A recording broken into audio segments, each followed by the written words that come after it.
Hello everyone and welcome to another session of Blades in the Dark over on Hero Club Live. This is not the main thing we do on Hero Club, no, the main thing we do is our podcast where we take our TTRPG sessions that we record live around the table and we edit them down with sound effects and music into these tight, taut little audio anthologies. We have so many different genres. Oh, let's list them out. We have noir, we have space, we have a couple spaces now, we have a gothic western, we have werewolves, we have slash flicks, we have stoner flicks, we have Tarantino send-ups, we have Christmases, a couple Christmas, we have animal pirates, a bunch of animal pirates, we have adventure, some adventure for you.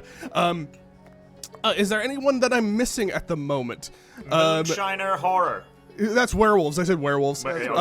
So, if there's any that I miss, because sometimes I do miss them, and everyone is very clear that the ones that I missed, clearly I didn't like recording at all. You're only allowed to tell me that I did not like recording those seasons if you go to our VOD channel and watch every single episode of our actual play series, both Pair of Socks Lost and King of Tides, starring some of the people that you see here tonight. But here, we're just going to continue our playthrough. Sorry, sometimes my verbiage of other streams get crossed into my mouth. We're going to continue playing Blades in the Dark. This is our second time playing this game with these characters, and we are still learning this whole game system along with you all. So we're going to go from the score that we did last time, the very bombastic score, and I'll get into what we did and what that recap is, because I think my players might need it a little bit. And then we'll go into the downtime and also, more importantly, crew creation portion of this, which was something that we didn't have to do so we could jump right into the game.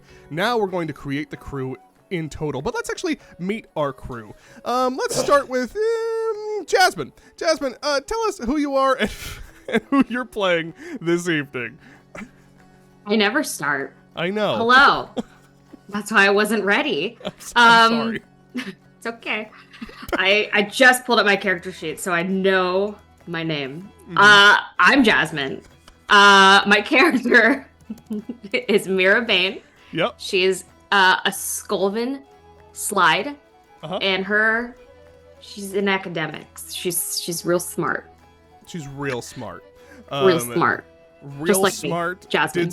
Did some incredible moves last time. And we will talk about that in a second. Let's move on over to Gabe. Gabe, tell us who you are and who you're playing this evening. I'm Gabe Greenspan. I'm playing Avel Doswell, aka the Spark Plug. He is a whisperer, a Skolven whisperer, and a laborer who sees ghosts and fights people. Thank you, Gabe. I won't go to Marty since he's mid-transit at the moment. I'm making hot cocoa. You know, I said that we could be casual, but I didn't think that Marty would go straight to, I don't have to put the camera where it is. I'll put it in the kitchen and make hot chocolate during this moment. So let's go over to someone who's ready. Molly, how about you tell us who you are and who you're playing? I am Molly Russell. I am playing Kenna Evelyn. She is a spider. Really connected, likes people a lot, is really paranoid now because she's traumatized, because last session went great. Yeah. Last session, everyone was playing pretty fast and loose with the currencies of this game, namely stress. And while that allowed them to pull off some incredible stuff, it also meant that they are stressed out right now. Woo. And unlike D&D, which you have all seen us play before, probably, you don't just long rest stress away. Stress goes away when you indulge in your vices, and we are going to get into that this evening. Probably, unless you guys all just decide, fuck it, I'll be stressed for the next one. That'll be fun. And then, Marty, now that you've sat down with your hot cocoa, could you please tell us who you are and who you're playing this evening? Well, you can definitely be sure that Edric Merrowfield will be indulging in his vices, darling. Edric Merrowfield is a leech from the main continent, whose name escapes me now. I don't remember where that is, but the main one. He's very smart and very capable when it comes to chemistry, both arcane and mundane, but maybe suffers a little bit when it comes to judgment and impulse control, in his regular life. Certainly in terms of living beyond his means. I love how loud the stirring you wanna is. stir anywhere away from the microphone. I was doing it as part of object work. Right. I'm making some sort of concoction. No, the chat gets that for sure. Okay, Yeah, great. I the did chat- minimize. The chat loves it. Okay, so last we left off, our scoundrels in the city of Duskfall, a city that does not produce heroes, by the way. This is a city that produces thieves, it produces politicians, it produces people just trying to survive. This story that you'll see when we're playing Blades in the Dark is not that of fated heroes with backstories that intertwine and come together satisfyingly so that they can take down the man. Maybe generations from now, the people who are in your crew, the children of your children and someone else's child in your crew will have a legacy of the ones who took down the rot within this city. But that's not your job. You're just trying to survive. And last we left off, our scoundrels got together to do a basic job. They'd done jobs before, but never really together, and never this big. Bazos Baz, the leader of the Lampblacks, had asked them to do a simple courier job. Essentially take this mystical, magical artifact that no one wanted anything to do with, it was dangerous to touch, and place it, or get it to, their rivals, the Red Sashes. However they were able to do that, it was up to them, either by selling it to them falsely, subterfuge, or the way that they actually did do it, which was announcing themselves to the entire Red Sashes, getting captured, and then placing it in their hideout while they were able to have some pretty awesome but very public conversations and fist fights with the second in command of the Red Sashes, named Sandros. We will talk about how that all went down when it comes to heat and how you guys got that. Another thing that happened was during this time, in the Crows Feet, there is the Crows, aptly named. The leader of the Crows has seemingly died under mysterious circumstances. Some people believe that the second in command, now the leader of the Crows, Layla, was the one who maybe perpetrated this murder. You, during your score the other night, you were able to use the information you gathered from the Crows on both the Lampblacks and the Red Sashes against each other. Mute your mic, man. I think I've done a very good job narrating this while Marty's entire camera moved while he typed, and then he stirred his hot chocolate as loud as possible. I think we all are aware that I was doing great. You were all able to find out some basically like unknown information about each faction and play it off of each other. So there is a war brewing in the Crow's Feet. You are all probably going to have to be a part of it eventually. You're going to have to choose a side because you have not yet, but that's down the line.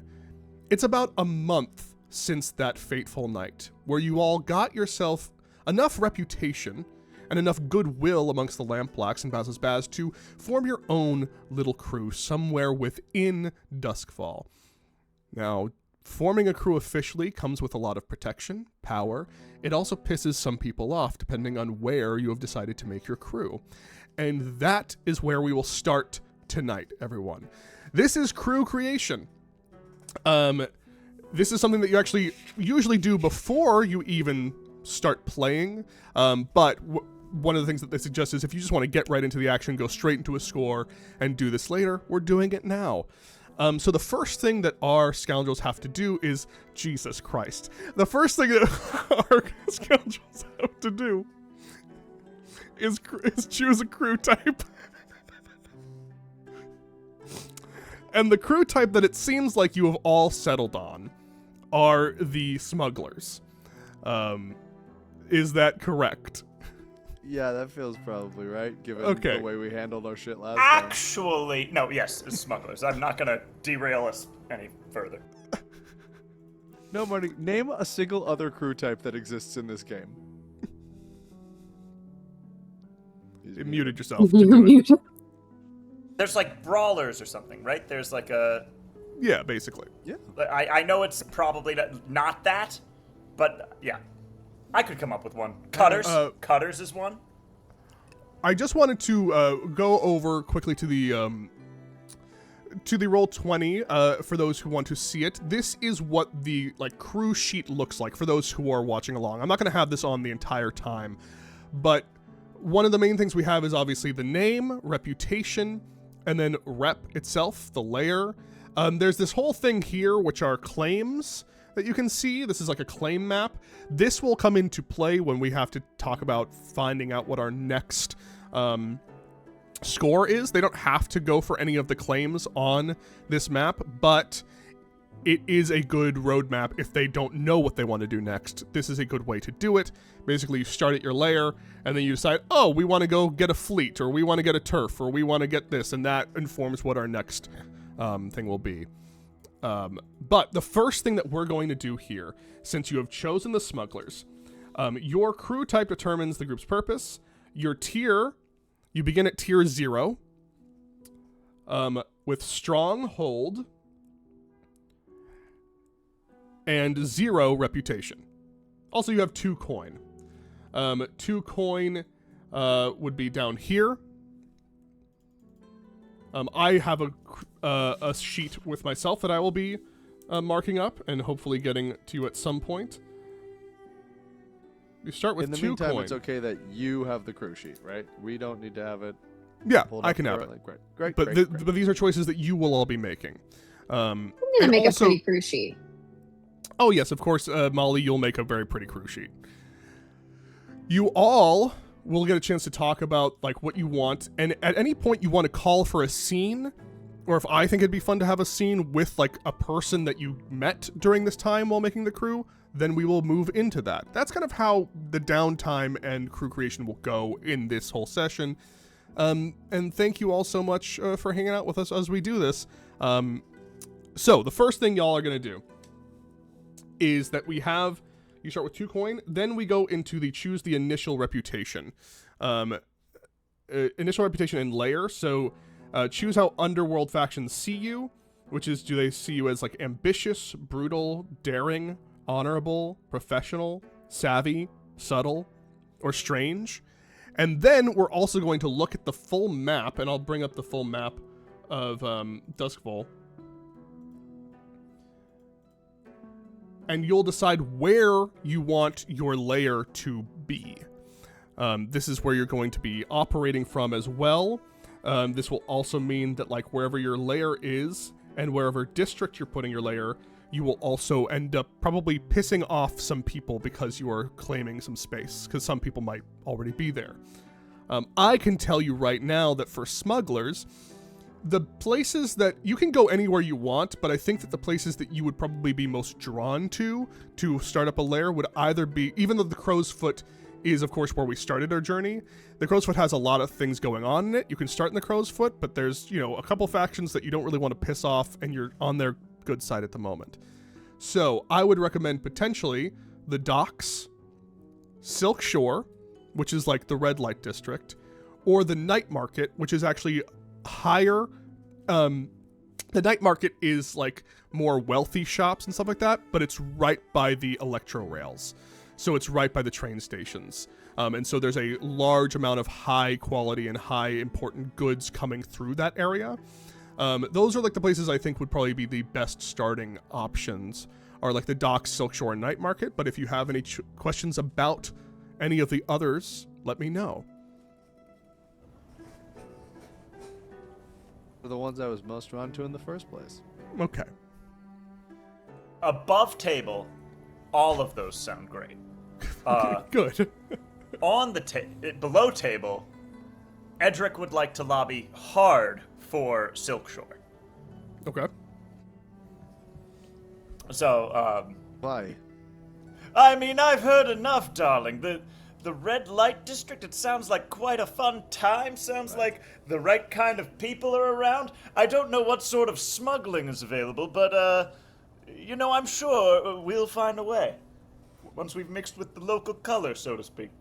I don't Well- want us smuggling people. If that is what the kind of thing we will be setting up shop with, I would like to wash my hands of that. To What? begin. Oh, heavens, no. My hopes is just that we'll be smuggling to the people, if you know what I mean.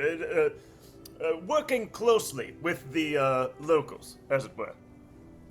If we're smuggling, wouldn't the docks be a good place to be? Sounds I mean, quiet and only- boring at the docks, though, right? Like we want to be around people and bars and activities. I Yes, literally do Kenna's not want to speaking be- my language. The activities are more what I'm thinking about here. But also, I'm just happy to be here. So docks are great if that's what everybody else wants. There is probably something to be found in Silk Shore. If that is what the public opinion is, one thing I will not put myself in between. I mean, I suppose I could always commute. Do you live in Silk Shore? Are you angling for Silk Shore just because it is the lowest commute for you? Aren't you more of a night market? No. You dress like you're more night market. I think I do live in Night Market. I will say Silk Shore. Well, Night Market. I'll tell you this is actually kind of a wealthy area, so you may live there. In an apartment I struggle to afford. Yeah, potentially. Probably like above, probably like above a bar in Night Market.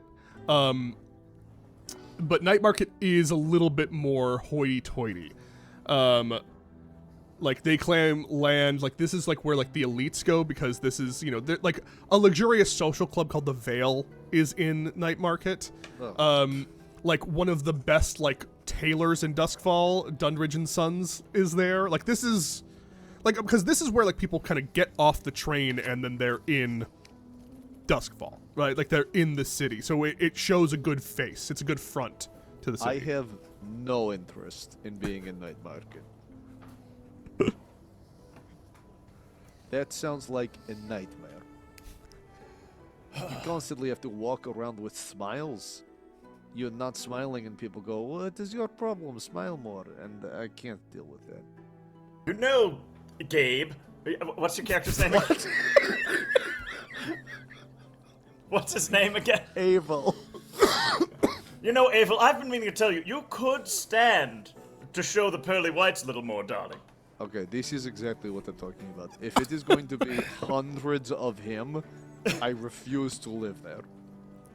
It's probably It going would to be be hundreds of him. Yeah. Yeah. I vote for Silk Shore. You know... oh, you do? Yes. Never mind, yes! That's 2 down for Silk Shore! I was about to I'm give not- up and... Oh. Oh no, go ahead. No, I was about to give up and say we could do the docks or the... which one's the train place? Well, that is- Brightstone? That's the night market. That's Night Oh, Market. that's Night Market? It's, Okay, it's got closer it. to Yeah, the yeah. trains. Yeah, it's closer to the Electro Rail. If you want any more information about like things that are going on, like small little landmarks in Silk Shore, there's like there's the Ease, which is like navigated by gondola. So like there's a lot of like gondola like canals going through Silk Shore. There's the Spark Grounds, which is a beneath the crackling flares of a lightning tower. This open field draws crowds to watch the death-defying stunts of acrobats and circus performers. There's also Fog Crest, which is like basically a bohemian community of artists and like free thinkers. It's like Ugh. Harlem. It sounds so Docks. fun. Never mind. I changed my vote to the docks. This is too much. I, above table, would love for Edric to lose the argument and for us to go to the docks. I can Mira, show you a little what- bit more. What I do can- you want, Mira? What's in the docks? Are the yeah? Yeah, let I'd love me- to hear about it. What's in the docks? Okay, let's go to the docks, and I'll put the docks up on What's in the docks? What's in the the docks? I'll put the docks up for you all to It's a look at. strong reason to do the docks. And That you can joke alone. also always look at any of the other places. This was just what I figured like are good places to start smuggling from because of the easy access to goods. Yeah, no. Bless you for giving us a limited choice. So the docks are like, if you have to remember that one of the biggest imports to Duskfall and one of the biggest things are the Leviathans and Leviathan blood and the ectoplasm that happens there. And so Leviathan hunters go out probably from the docks. And you remember that this is a city that, like, if you're not coming from the Electro Rail, you're coming from the sea. And if you're coming from the sea, it's probably dangerous as fuck. So a lot of messed up stuff happens down at the docks because it's a big port of entry for the Leviathan hunters. You have there's Ink Lane, which is this is the twisting back street, is home to many of the city's tattooists and several newspapers, who all share like the cost of like ink in bulk, so like they like kind of go together with that. I like that. So the North Hook Company is the oldest surviving shipping and naval exploration enterprise in the Imperium. Has a massive fleet of trade ships. So like if you were to do stuff down at the docks, you are just more likely to head like veer headlong into actual like trade and commerce, yeah. and which is probably a good idea. It's good money while you have it. One of the other things is like that. There's let me just see. Yeah, like heavy cargo. There's it's a lot of cargo warehouses down at the docks. You know, so it's pretty easy. Do you guys have it on your, if you look at the Yeah, roll 20. Roll20, you can see the map of it. I'll put it up for those who are watching. I'm looking at like Dylan the Fathoms and the Pines and that whole area. Yeah, the Tobacco Fathoms and the Lane. Pine. Oh my god, there's sub-areas within the areas. Yeah. Yes. Yeah. Yeah, these are more like way more detailed maps. I also like Daggertown. Okay, so the docks precinct with the little star over it is the police department, right? Yes.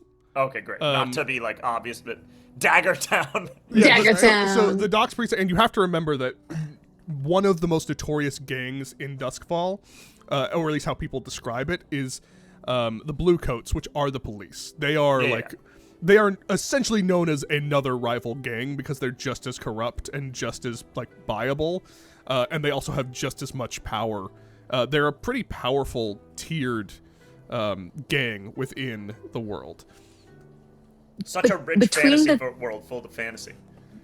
Sorry, go ahead. Yes. So is it between Silksong and the docks? I know it's like Silk Shores. Yeah, Silksong. No, Silksong Silksong is is, completely Silksong. correct. It's a beautiful game. It's a beautiful game. Sonic and the Shores. Silk Sonic and are there like gangs we would not want to be around in Okay. either of those? Yeah, probably. Way So to keep your eye on the ball, Molly. Great question. So, when it comes to the docks, obviously you wouldn't have to necessarily piss them off because that's part of crew creation. Is essentially you will establish your hunting grounds and then you'll look at the map and you'll be like, okay, how do we deal with the faction that claims with them? You can pay them off. You can like pay them and get like even more and get like a status with them, or you can just be like, fuck you guys and be on bad terms with them. Obviously, the dock workers. The dockers are a full faction Look, within sure. the city. So the dockers are at the docks and they are rough. Silk Shore. There's a few different places at Silk Shore. So you'd probably end up having the gondoliers. They're an entire guild in and of themselves, because they provide transportation there. So like if you're looking to smuggle in Silk Shore and you want to be smuggling along, you need probably access to the canals at some point. And so the gondoliers are for sure going to be someone that you would come up against. Also potentially the Foghounds in general are around you're a crew tier 0, and they are like a tier 1 group of smugglers, and they are right now, you would know like the Foghounds they're based at the docks, but they're also trying to basically just have like the entire city on lock. They are going after rival smugglers just kind of in general, along with the Vultures. But the Foghounds are a little bit more known. Alright, so we gotta like box them out a little bit. Right? So the Foghounds, they are mostly at the docks. Other people that you would be looking at, just so you know, like the Gondoliers also are like, they deal a lot with like occult stuff as well, because they like smuggle things and like things die in the canals a lot. There's also just in general around the Silk Shore, there's the Gray Cloaks, who are former Blue Coats that turn to crime. Also, when you're at the docks themselves, or are you looking just for the Silk Shore stuff? Because I can do either. Okay, let's continue with this is with the docks. You also have the Grinders, which are former dock workers and Leviathan blood hunters, who like band together to be a much more brutal, like instead of a faction of just like the dock workers who are unionized, this is like a brutal gang that's going around. In Silk Shore, you'd also probably have not as much, but the Hive probably does trade there. They're pretty high up. They're a little bit more night market, but they would probably be dealing with illicit goods as well. The Hive are like the guild of merchants who like, they are the merchant guild who also trade on the black market. Yeah, so like there's a few, like you're not going to go away from a bunch of different places. Like at the docks, the ink rakes are there, and those are like the muckrakers and newspaper publishers of Duskfall. So there is a faction there that if you wanted to get good with them, that's good. Yeah, like you wouldn't have to deal with like the Sparkrights really. Ulf Ironborn is probably he's not a faction, he's one guy, and he frequents the Silk Shore, the Red Light District, and Ulf is he's basically a brutal Skovlander who's arrived just like trying to start shit. Like he's just come to town as like just a guy who came in, like he's fighting everyone for turf, just fully like challenging leaders in like small gangs to fights, and then whoever like decides to join him joins him, but he doesn't give a shit. And that's just one dude that you've heard of is just Ulf Ironborn, and he's around Silk Shore. Yeah. So there's a lot to go, and then also, and because you guys brought it up in your scene, you all also get to choose what your like favored contraband is. So you can like smuggle people if you want, and it usually says like smuggling people to safety as well, as like it's not just like, you know, the like bad a coyote kind. situation. Yeah. But there's also the type that you want to be smuggling when it comes to that, which gives you bonuses, which is like usually like arcane, arms, just straight up contraband, like illegal illicit goods, and then passengers. Rare dyes. That's probably contraband. Okay, Yeah. great. Yeah. Yeah. So I'm a fan of contraband or drugs, but what do you guys think about? I like contraband and drugs. Yeah. Drugs are great. You heard it here first. you heard it for a first gig. Okay, so let's think Pro about drugs. So contraband will probably, because instead of usually in the crew creation, there's like a hunting grounds, and hunting grounds is a little bit of a misnomer because like you do pick where you want to be for your hunting grounds, but like I mean like technically I think you're allowed to put like your contraband somewhere else. It's a little weird, but you guys get contraband type, a cargo type instead of a hunting ground. So it's just like whatever. Basically, whenever you guys start to do an operation that has to do with that specific contraband, you get a bonus when preparing for that. You get like an extra downtime action, and you get an extra die for gathering information. So we could still have jobs that are like arcane or getting a passenger here, but okay. Yeah, It just you can also we would be right? you also can have jobs that have nothing to do with smuggling, right? Like you can be like, we obviously are smugglers. We need to clear out a route, so we're going to go on an assassination mission to take out this one guy and then claim turf, and then now we have a smuggling route. Like you, just because you are this type doesn't mean you have to do it. It's just your vibe. It's what your Love it. It's what your goal is to smuggle. I'm leaning docks, team. I don't know where everybody else's head is at. I am also leaning docks, but Edric will be sad. But that's good. Kinna will be sad internally, but be very pro once it's clear docs are the way forward. Very obviously pro docs, gay docs, happy with the docs. Love being alone. Love warehouses. Love dark alleyways. It's my favorite thing. Uh-huh. I am also good with the dogs. Okay. I detest the smell of fish. Well, then we will not work or live in the fish market.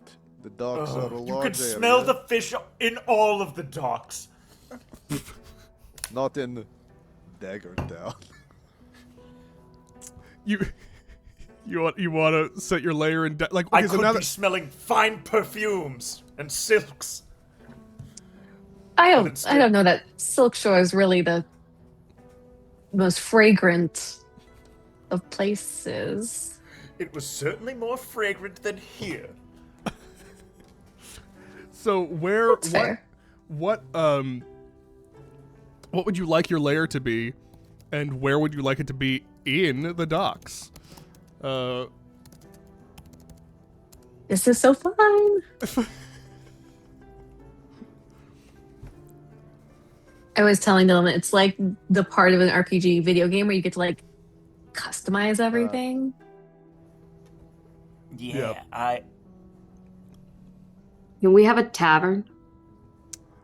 You can't. We can go over like what the kind of baseline crew things are. So let me just get the rules up for that for a second. I'm looking at the smugglers section in the. But I don't know if this is like a different. If this is like the. Could we Yeah. have a big stack of crates where you open one of the crates and it's actually a staircase down into a hideout? Yeah, sure, potentially. Okay. So basically, Very cool.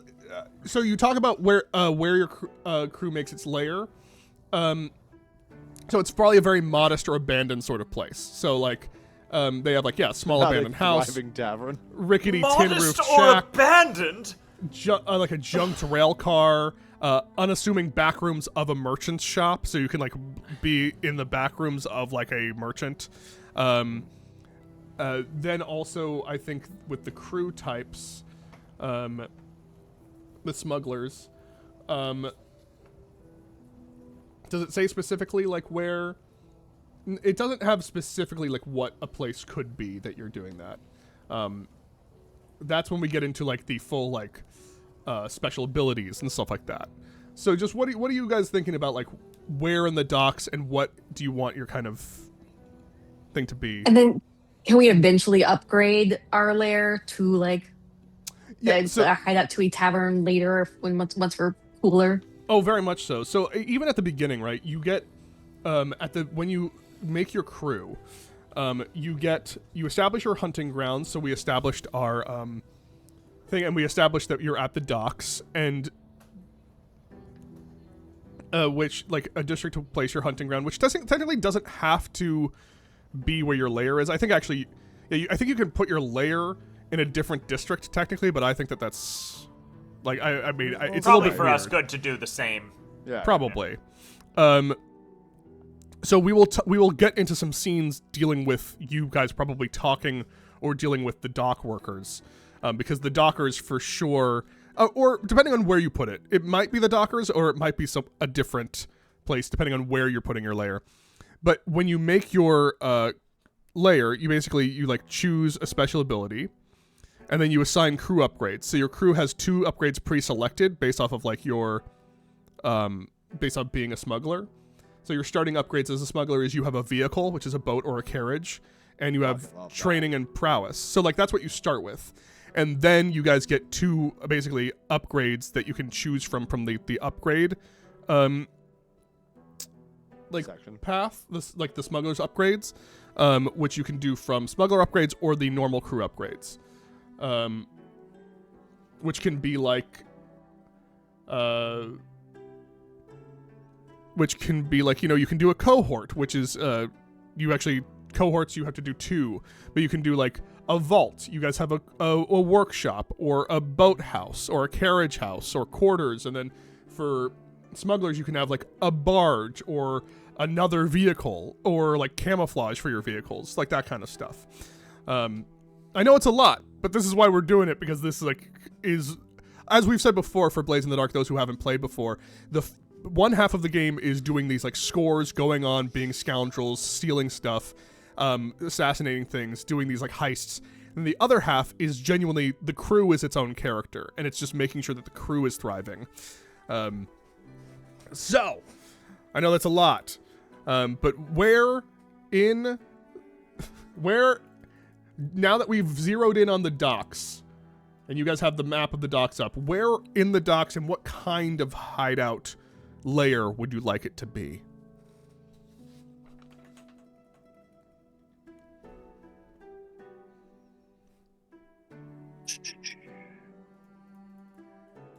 What was the grotto option?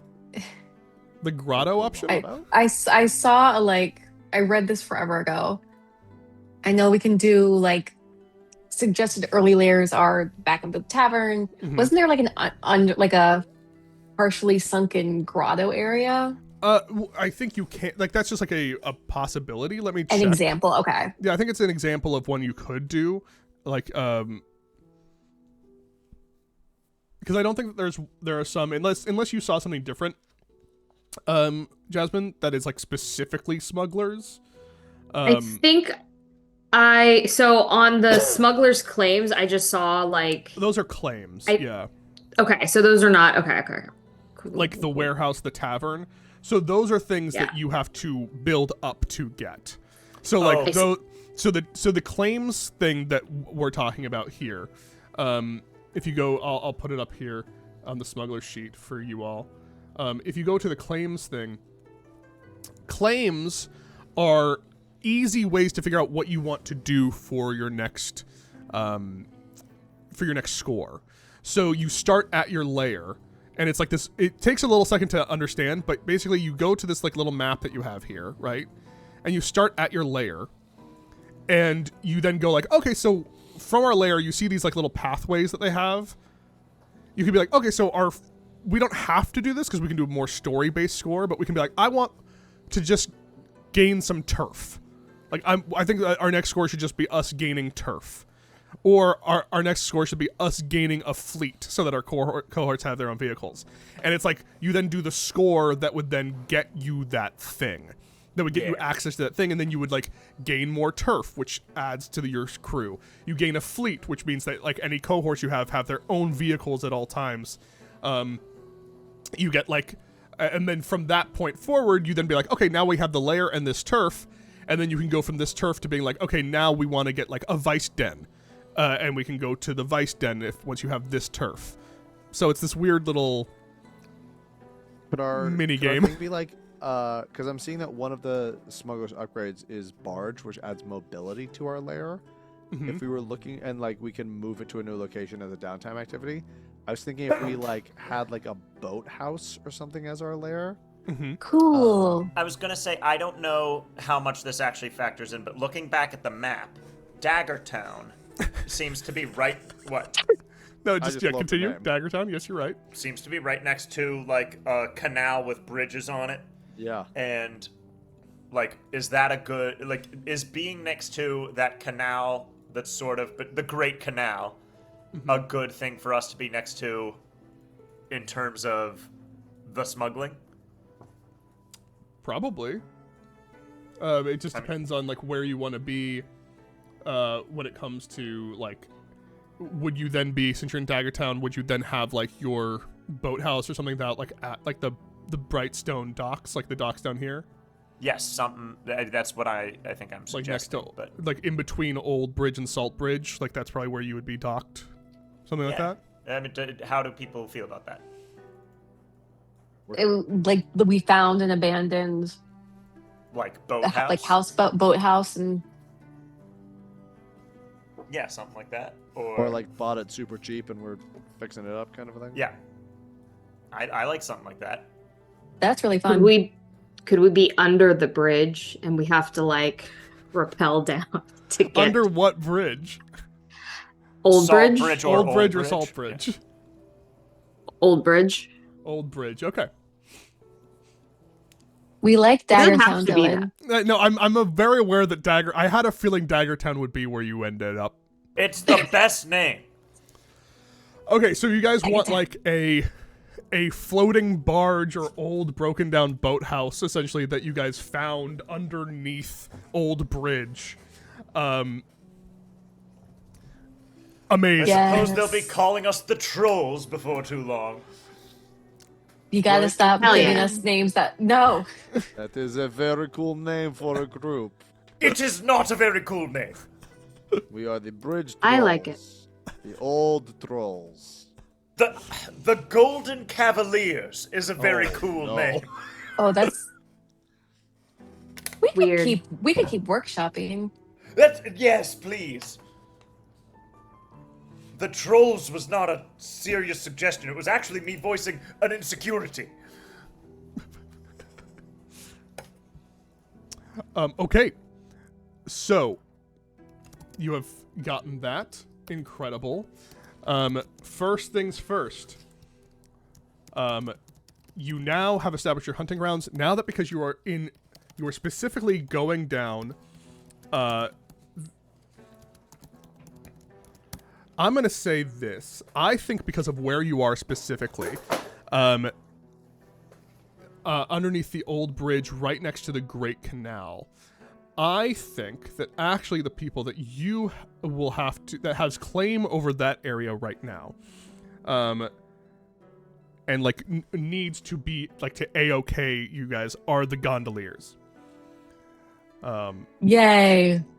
So Molly was hoping. I wanted it to be the gondoliers.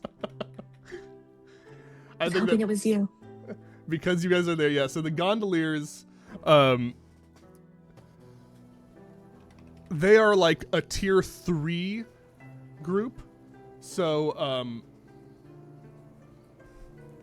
they just Can you just? Oh, what? So they're gonna like they'll No, go wreck ahead. our shit. tiers. So tiers, basically, you're tier 0 right now, and I think it goes up to like tier 6 or something like that. So it's like not like they are, and They're legit. the crews that you were dealing with were tier 2, the first night, which you guys did a great job dealing with, but you also, you know, some of you were very stressed out after that.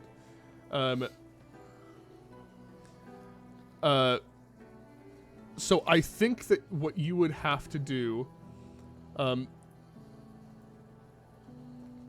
yeah, the gondoliers,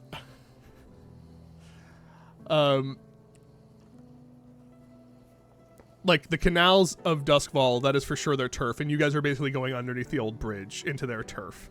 So, what would you like to do? You can either, and we'll probably do a scene with them as well in a second, but you can either pay them 1 coin. So from your starting coin, you would give them 1 coin and gain like nothing neutral, nothing like that.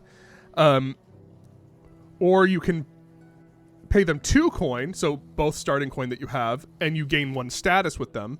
So they are like, you're friendly with them, basically.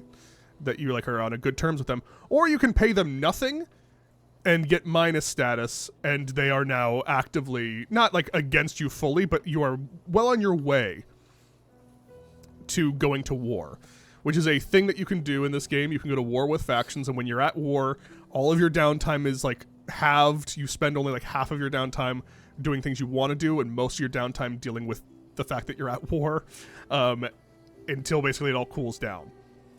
So how would you like to deal with them? This kind of plays into like because the Lampblacks and the Red Sashes, the Gondoliers are enemies of the Red Sashes, and they're friendly with the Lampblacks. Yeah. So. And like, let's be clear, like the Gondoliers are pretty friendly with a lot of, like they're not a big group. Like they're a big group, but they're not like a group that is actively trying to do anything bad, really, that you know of. Like the citizenry of the group likes the Gondoliers. but, yeah, they are. You would probably be talking with, in this case, either like Isel or Griggs, who are the command, like the leader of the.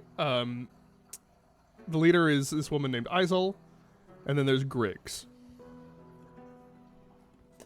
So what are you feeling about how you want to do this? You guys can talk about it, of course. I don't think I don't want to. Oh, sorry. Go ahead. You go for it.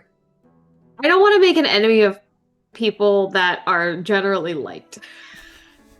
I agree. And also, if we are going to be smuggling, having the canal routes open to us feels like a good idea.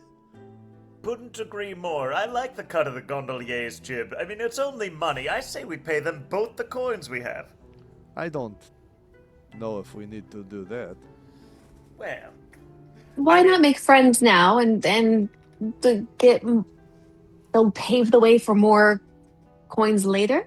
You agree? We give them both of our coins. at least one coin, old boy. We're going to want to be on good terms with them, and all of their little matching outfits are so adorable. Canonically. I assume they're dressed like gondoliers, like in Venice. Yes. Great. But a lot, like, dirtier. It's not as Like bright. more and gothier because of the setting. No. Yeah, I think Goth that, gondoliers. I think we'll cut to a Gondoliers. scene where you are all you found this like boat, this like thing like tied up underneath the middle, and very almost like menacingly at first, a gondola comes sailing on by while you're looking at it, and there's no one. There's one other person in the boat, which is like a woman, like very pale with like a high ponytail, blonde, but like very serene looking, and then this giant guy bursting out of his little gondolier outfit, but like the paddle that they're using, you can clearly tell is like what he uses to fuck people up all the time, and he is like muscular. This is Griggs and Isel. Yeah, baby. And they kind of like see you looking at this boat underneath Old Town. And they kind of sidle, drift alongside you. And Isel stands up. So, what are you doing in my part of the city?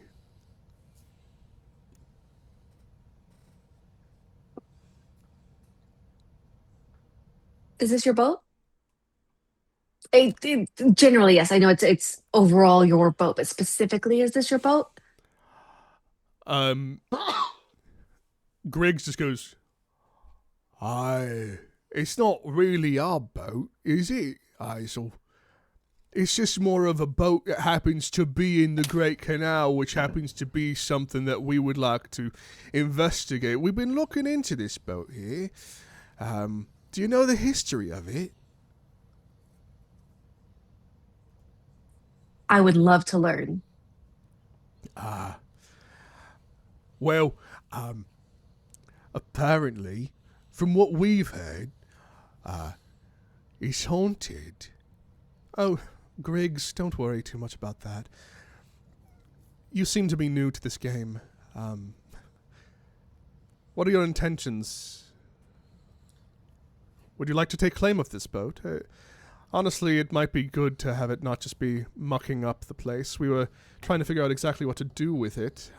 Probably discard it, strip it for parts, but if you're looking to Well, claim forgive it... me. Yes? Forgive me for interrupting. My friends and I, we're hoping to move in and set up a sort of an import-export business, as it were. And this boat, it's not a boat house, a boat. I think we could say that it's like you will learn the history of it, but like it was a rundown boathouse that was probably made shift by an old crazy fisherman who So not you a- don't. Yeah, Is it a building that boats go into, or a boat that looks like a building?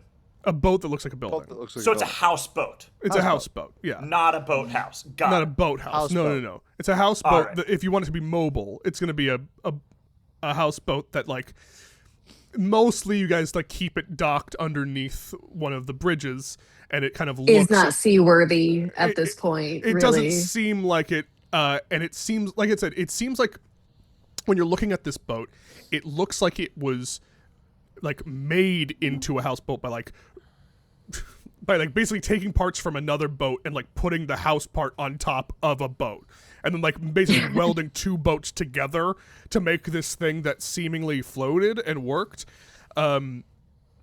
You don't know exactly how this thing happened or why it's here, but it's been there for a little bit. So it is like truly looks like just garbage underneath the bridge, which is why it seems like most people don't pay attention to it. Yeah. Almost like it was a tent city, or like the start of a tent city, like maybe a barge like town. And then the tents got all turned over, but that stayed. Yeah, or like they were trying to do like a what's it called? Like, you know, where you like lash a bunch of like boats together and now it's like a little town.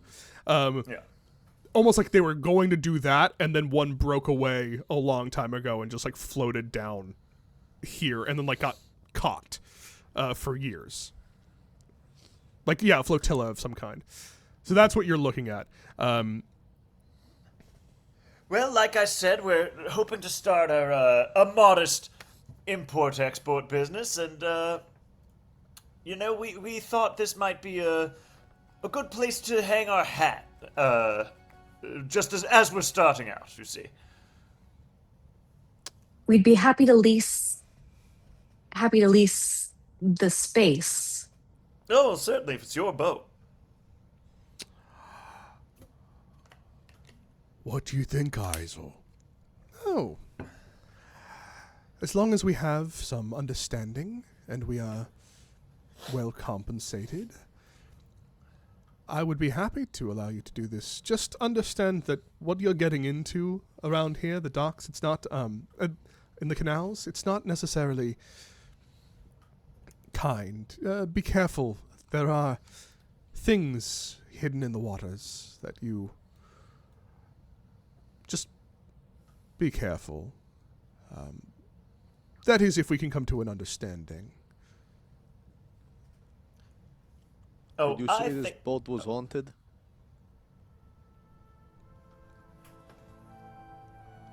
What did you say, Gabe?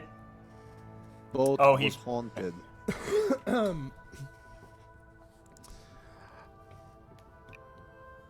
All we really know is that,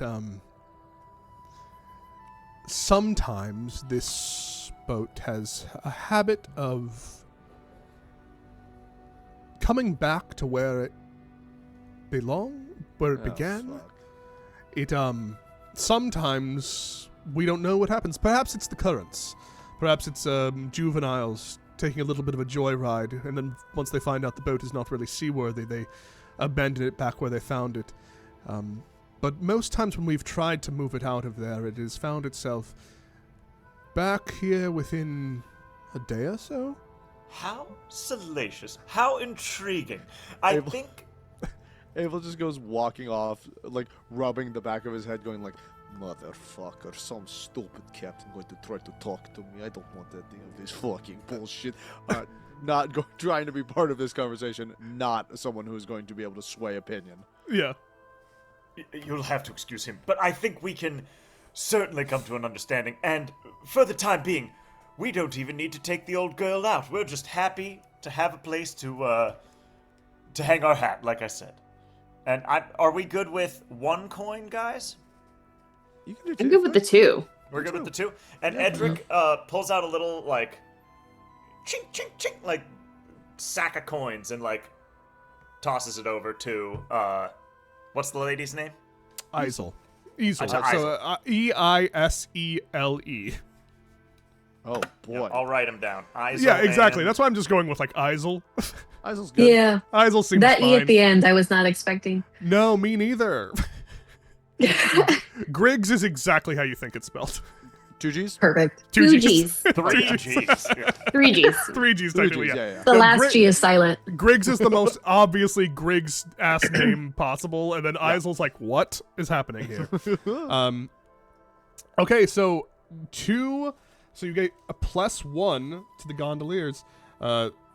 Awesome. Friends. +1 to the Yay. gondoliers. Best friends. I think this will be the beginning of a beautiful friendship. Once again, we are broke, hooray. You are broke. That's going to happen. So that is the beginning of a beautiful friendship with the gondoliers. Now, you get to do the fun thing of assigning a special ability. Ooh. So the special ability for the smugglers, let me get that back up here, because I think that that's fun to look at. So you have special abilities like part of the family. Create one of your vehicles as a cohort. Use this vehicle, edge and flaws below. Its quality is equal to your tier +1. Cohorts are a whole other thing, but it basically allows the vehicle to be more powerful, I guess, in some ways. Like you create one of your vehicles as a cohort, and then you use edges and flaws below. That's a whole other thing. So if you want, like, if we go into, let me see if I have it here, because I can go into cohort. Oh, right, no, it's in the crew creation. Cohorts. Oh, Marty. There we go. Was You're it muted, just me Marty. or was it everybody? No, it's just you. I hope okay. to God it's only ever you guys today. Really do. So a cohort is a gang or an expert who works for your crew. And like it has a scale. I'm not exactly sure what that means with the vehicle. But hey, I guess we'll look into it more. I missed some of That's this, if we obviously. pick that. That's Like, if you pick that as a special ability. Okay. Another special ability you have is all hands, which is during downtime, one of your cohorts may perform a downtime activity for the crew to acquire an asset, reduce heat, or work on a long-term project.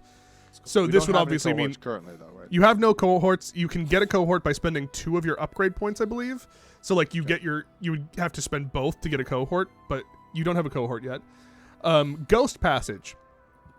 From harsh experience or occult ritual, all crew members become immune to possession by spirits, but may choose to carry a second ghost as a passenger within their body. Oh. What a fucking nightmare. Love that one. Okay, just passing through. So during downtime, you take -1 heat. When your heat is 4 or less, you get a +1 dice to deceive people when you pass yourself off as ordinary citizens. What's crazy about Ghost Passage, if I may, is that the implication is like, if you don't take Ghost Passage, you're getting possessed fucking all the time. Yes. Like, I'm willing to test that theory, by the way. I'm willing to tell you all that specifically since you have allied yourself a little bit with the gondoliers, they used to be and like are still known as kind of like the people that normal people go to when they don't have a lot of money to deal with like spiritual shit happening. Oh, that's great. And a lot of it is like, hey, can you just like dump this weird body in the lake for us? Because like it seems spooky. And they're like, sure. Or it's them dredging the waters to be like, there's a ghost, someone's body's probably still in here, and we need to get it out of here. You know. Got it. I'm looking at this list too, and I haven't even read what it is yet, but one of the special abilities is called Leverage, which is really tickles me because of the show. Leverage, because of the show Yeah. Leverage, right? So just passing through just means that like when you have less heat, when you reduce the amount of heat you get all the time, and you can just kind of pass yourself off as normal people who aren't in a crew or a gang pretty easily. Leverage is your crew supplies contraband for other factions. Your success is good for them. Whenever you gain rep, you gain another rep. So rep doesn't mean a like reputation with the faction. It just means that you are just gaining reputation higher. Faction reputation is a little bit different. I do like making friends. I also like making friends. Making friends is good. Reavers, when you go into conflict aboard a vehicle, you gain a +1 effect for vehicle damage and speed. Oh, Molly, you raised a hand, and that put you... I didn't mean to do that. Sorry. That Yes, changed Molly? everything. I'm the game master now. Does Kenna have something to say? No, can I click the wrong button? Right, of course. Oh, but for the people watching on Twitch, it shifted up our Zoom. That's what we're reacting to. Marty, they can see that happen because everyone's box changes. Is that what happened on the Twitch? Yep. I thought it happened just on the Zoom. If I so fucking wish it I'm only not happened on dumb. the Zoom. If If it only happened on the Zoom, my entire life and anxiety would be gone. I would never care about it. If somehow our cameras never shifted at all, I would never have to constantly look over and be like, are we okay? Okay, so you have Reavers, which is essentially that, like, you gain effect for your vehicle damage and speed, and your vehicles gain armor. So, Renegades, which is just each PC may add +1 action rating to Finesse, Prowl, or Skirmish. Is that another little dot that we would fill in, or is Yes. is that? I mean, that's very good. +1 action rating up to a max rating of 3. So yeah, you would have another dot be put in. And I believe that is what it means when you pick a special ability. Yeah, pick a special ability. They're in the gray column in the middle of the crew sheet. And then there's Veteran, which I don't know why. I think this is a different thing where you pick it at a later time because it's choose a special ability from another crew. But we're not going to do that, obviously. That's not fun. We have to pick 2 of these or 1 of these, Dylan? I think you pick 1. Yeah, 'cause I these like aren't Renegades, but I I'm like also Renegades. like, we chose to stay in a canal that seems to be haunted, and Ghost Passage, we might come to find that useful later. But even though we don't find it useful now. I think not taking Ghost Passage is a great recipe for shenanigans For down it being the line. funny at some point? But It's also, Ghost hilarious either way. Dylan, do we get to take multiple of these over the course of stuff, or are we taking one and done? Like, I think when you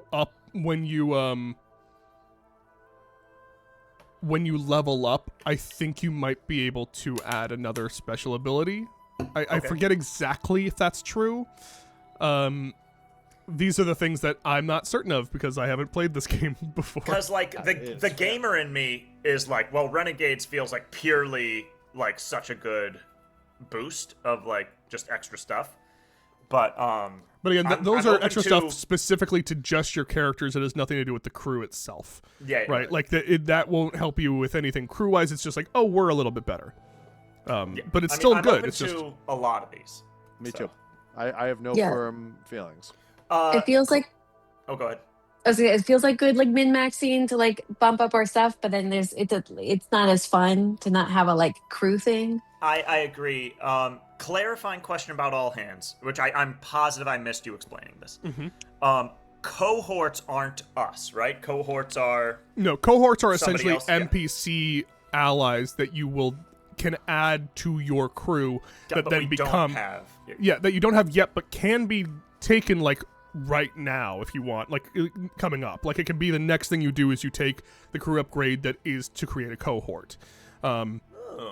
So Like cohorts basically a person who was back at the base every time we go on a score, like, oh, good, you're back. Here's what Yeah, I've been working on. It's One of other. It's those? like also it's like that because you also the cohorts is an entire other thing. I can talk you guys through cohorts if you want to know before you even. Do you want to know that? Because crew upgrades cohorts is it's a whole other thing. I think we I can probably wait. I think we get the gist of it. because like Unless you can like you basically like a cohort is a gang or an expert who works for your crew. So to recruit a new cohort, you spend 2 upgrades and create them using this process below. So you can either get like a gang of like rovers and sailors and stuff like that, and they like help with stuff like that, or you can create like one expert who is like a thing, who is like an expert at a specific area, like an investigator or a doctor. But that's a whole thing. And then again, I'm not certain what the making a boat or making your vehicle as a cohort means, and I want. That's insane. Okay, so I think it might be able to help you during here, yes. heisty things. I now see what the edges are and the flaws. Basically, that like vehicles could like this vehicle handles easily. Consider this as an assist for tricky maneuvers. Simple, this vehicle is easy to repair. Remove all its harm during downtime. Sturdy, the vehicle keeps operating even when broken. But like it also has a couple flaws. So it essentially just upgrades the vehicle to be like supercharged. Okay. I mean, in the interest of paring down our options, I can tell you guys that I'm not interested in just passing through or Reavers. But is anyone like, Interested That's fine. in leverage? you are or And not? I am. I am as well. And I feel like if we don't take Ghost Passage, Dylan's gonna fuck us up. Yeah. But then we can blame Marty. For what I still acknowledge that if we take Ghost Passage, it'll probably be very good and very smart. But I'm saying if we don't take Ghost Passage, it'll probably have the silliest Repercussions. It would also make versus- Abel very stressed, which would be fun. Oh yeah, that's true. Did we Abel decide will what hate Get- possessed. what we're like smuggling? Because one of the things is like weird items, like occult items, and if we Hell choose yeah. that, I feel like we should take yes, Ghost Passage. that's actually You know what I a mean? really good. I That's think a you guys great talk. thing. I think you. I thought we said contraband for our. We doing contraband? Okay. I think so. Well, I didn't know weird items were part of it. Is that different from contraband? Yes, contraband is like drugs, rare inks. Like I was saying, occult is like occult items, like like spirits, ghost vessels, like literally What was the whole list? It was people, contraband, ghost arcane, stuff. weird, arms, so weapons, or contraband. It's just those four. I'm basically good with any of those except people. And again, that's just your preferred one. You can do Oh, sure. any of them. It's not like you don't do other ones. It's just if you are preferring to smuggle certain things, you get bonuses. That's all. That's all it is. I mean, I'm kind of with Jasmine that I think my top two are Leverage and Ghost Passage. Because I think, like, I like that we paid the 2 coins to be friends with the ghost, with the gondoliers. And I'll let you And- know exactly what like the reputation when it comes to different factions is. It goes up to a +3, which is allied. Right now you're at a +1 with them, which is helpful. So it goes If we up. took leverage, would we be a +2? No, so leverage has to do with specifically your gang's reputation. Okay. So that is different than your like than your status with these. Got people. it. Okay. So basically, it's called status when it's talking about different factions. It's called reputation when it's talking about how everyone views you. And the idea here Got is it. that you are just with leverage. It's just like, wow, you are really good at your job, and everyone gets a lot of money when you do your job. So you get more reputation for doing that. Does then- it, like, belay people fucking with us? Like, does having a good reputation Reputation prevent is stuff? reputation is how you level up your crew. Oh, okay, So the great. that's your experience points essentially. So yeah, when you gain reputation and we'll go through it because you guys are going to gain reputation from the last score that you just did. It's how your crew goes from tier 0 to tier 1. Well, So also leverage there's some is other stuff essentially- there where like you have to pay a certain amount of money too, but like It's- it's part of it. It's basically extra experience points when we level up. I'm interested in leverage. Yeah. And don't we already do as one of parts of being smuggler, we get an extra dot in prowess in one of the prowess options, or Oh, that well, means no, we can you just get train in one of the training prowess. in prowess. Okay. And that just means that when you are when you do the training, it does something different, I believe. Cool. Yeah. Training is a weird little thing, but it doesn't mean that you instantly gain that thing. Got just means it. I think it is a... I'll have to look up training exactly. I'm happy with leverage. My personal yeah. vote would be leverage. I'm down to vote for leverage. We got 4 yeses on leverage, Dylan. Okay, cool. Leverage it is. Leverage. We provide like us. leverage. We're just a good time crew. Yeah, you're just everyone loves you. Okay, now it's the assigned crew upgrades. So you have 2 upgrades pre-selected, which are that you have a vehicle, which is different than your hideout, just because the hideout is a different thing. So you'll have like a potentially, it's a boat. I think it's either a like carriage or a boat, and that thing could be a gondola, but it could also just be like a boat. You know. I like boat. Yeah, boat. So you have that, and then you get 2 faction upgrades. So then you get 2 other upgrades. Yeah. So the 2 other upgrades, again, they can be like technically you already have like you could do boat house, which would just like give this thing armor. Basically, like if you have a boat, a dock, and a waterway, a second upgrade improves the boat with armor and more cargo capacity. You could do a cohort. You can have a hidden layer. Your layer has a secret location and it's disguised to hide it from view. You can do quality, which is like each of your items get an increase in quality, which helps with certain checks. Yeah, so like I'm only looking at smugglers upgrades. Are there other upgrades? yes, there are just general Like crew upgrades, generic? and then there are also the smuggler ones. So that's why I'm kind of reading You off. only get 2 from total, right? 2 total. So you get the 2 that you start with the smugglers, which are the vehicle and training. And just so you know, like training is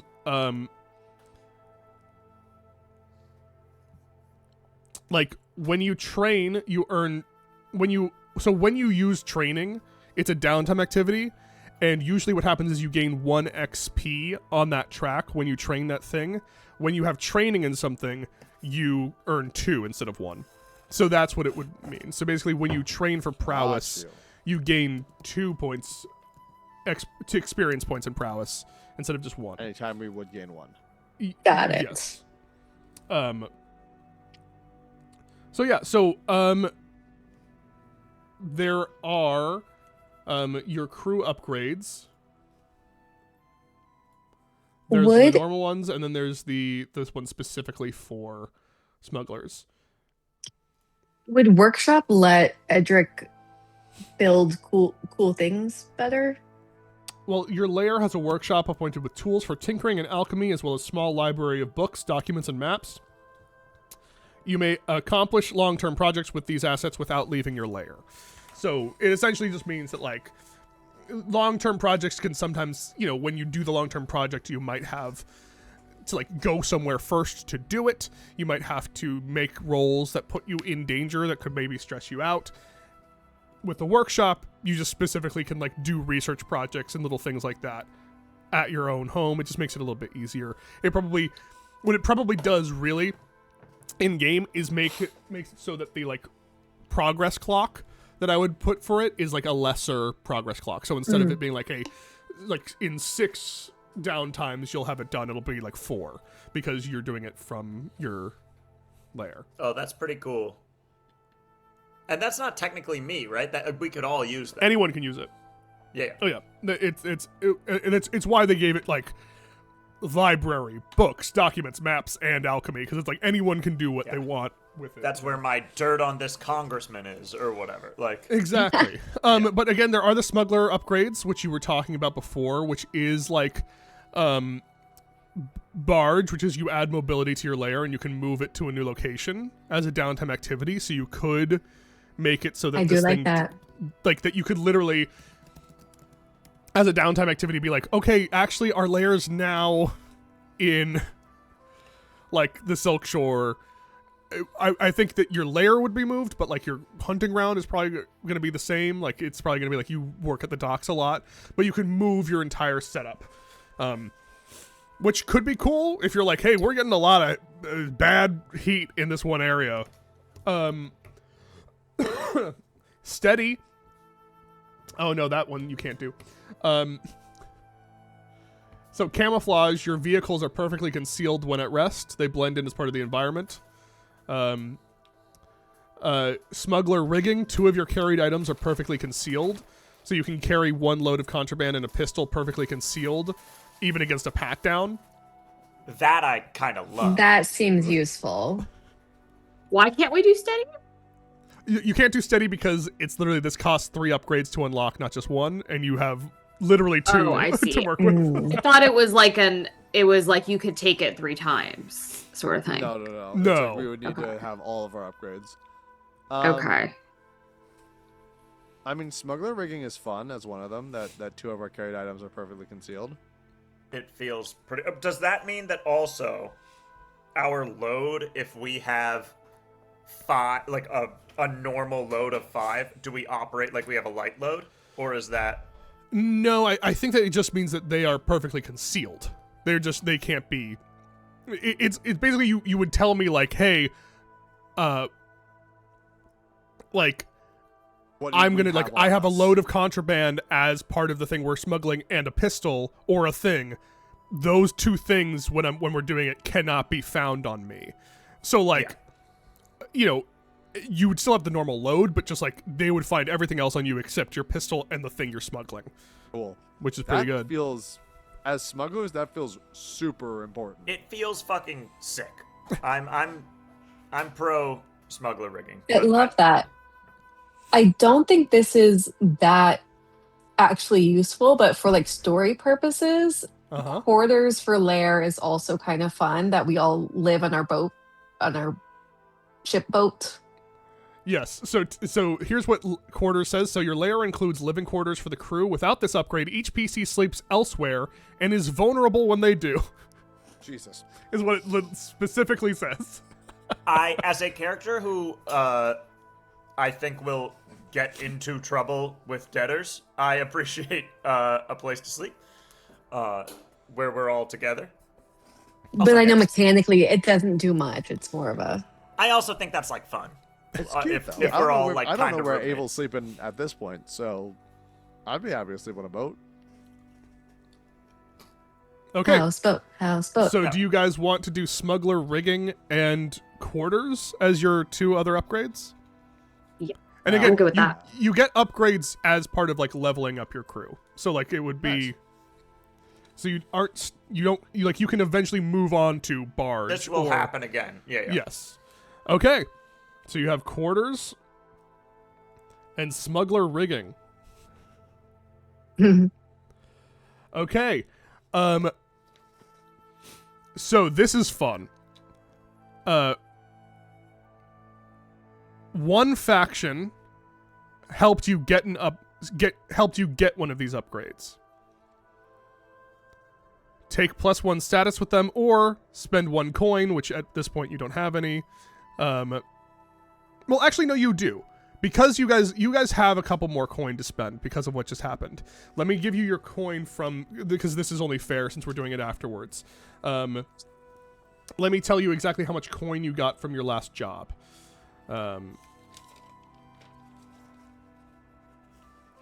So you guys actually, based on everything that happened, you guys got 5 coin. We're rich. From the job. From the job, yes. And I'll tell you right now, just because we have it, you also earn, and I'm going to put it on your sheet. So you have 5 coin.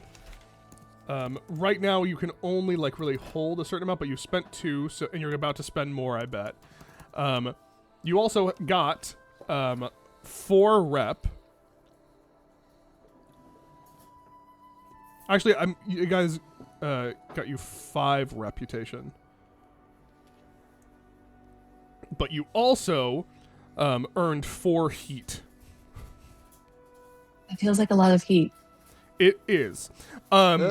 So essentially 4 heat is like if things were loud and chaotic. Things were not loud and chaotic. You did a very good job that night, but you all made yourself very known that night. You were all very face forward, saying your full names to people and fully giving people promises for things later in the future. So I was like, even though it wasn't chaotic, the last part was chaotic. I was like, I think that counts as 4 heat. 3 factions know of you a lot. Like, quite a lot. But you have, this is important because you have some coin to spend. Because in this one, so one faction helped you get an upgrade. So you guys can decide, like, what faction, and we can decide together, actually, like, what faction helped you get one of your upgrades. So it could be that, like, one faction gave you a vehicle, like, got you a vehicle, like, to use. That can be the thing that they got. They could be the ones that trained you in prowess. It could be the one who, like, set up your quarters for you. Or, like, gave you the smuggler, like, like, the underarm holsters or whatever that you needed to help with. You guys can decide, essentially it's up to you what faction you feel like would have potentially helped you get one, and you can, like, gain a status with them or spend a coin to gain 2 status with them instead, knowing that you will also have a faction that got harmed in the procurement of one of your upgrades as well. We're not talking about the gondoliers, right? We're talking about the You red can make it the gondoliers if you wanted to make it so okay. that you guys, like, just maxed out stuff with gondoliers, and that is, you guys are like, you give them another coin, and they helped you get a boat, and they are now just a fully allied group with you. You can do that if you want. That's totally I fine. feel like it makes sense. It makes sense that they would have gotten us the boat, but just to be clear, there was the red sashes. Still playing the red sashes and the So other there's guys the we red can't see. sashes. Yeah. There's the The red sashes. There's the crows. lamp blacks and the crows. Okay, great. I like not committing to either the lamp blacks or the red sashes yet, and just sort of making them play against each other still. I'm okay with that, and we go we all live on in the docks, gondoliers. and we're friends with the. So yeah. you guys are maxing out Gondolier's reputation right now? Yeah. Okay, cool. I think that's hilarious. They wear cool uniforms and they And have little fun spooky. little, they're a little Great names. spooky. And I think Great there's something so charming and honest about their Oh God. outward-facing profession. You know. I think that at this point, about, like, so you guys, this is like a month out, but I think maybe like 3 weeks in, you have almost done nothing but only help smuggle, like, do smuggling jobs with the gondoliers specifically. Like, almost, like, not even smuggling far off. You just have been like, hey, if you guys need anything, we will do it for you. We will get what you need. And it's around this point that, like, another boat gets, like, put down into the docks over by where you are. It's not under the bridge with you, but it is at the docks. And Griggs, this is like Griggs coming to show you that this is something for you guys. So Griggs comes up alone. Isola's not there, and he says, hey all, it's good to see you all. Isel told me to bring you all down to the docks to show you something. Got what you asked for, but a little bit more. I think this is kind of a small token of appreciation. Honestly, it's nice to have friends in the city. We're excited that the people who came down to live under our bridge didn't come in to just try to kill us right away. We were a little nervous about that. If I'm perfectly honest, Isel did tell me that at first, after our first meeting, that if you had ever done something untoward, that I was supposed to bash your brains in. But I'm very happy that it didn't come to that, and that I have 4 new friends. So, if you would, hop in the gondola, and I will help take you on over to the docks. That sound good? Look at you. It looks like you guys have, got this place all. Well, it's not rusted over at the very least. You guys have done enough work on it. It's very good. Oh, Griggs, stop, old boy. You're liable to make a fellow tear up. And Edric hops in the gondola. I follow. Griggs, I think at this point,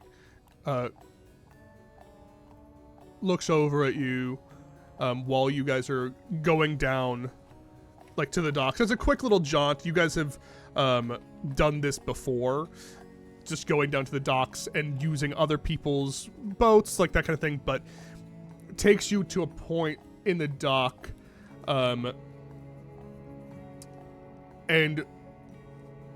as you guys are going this way, Griggs kind of just goes,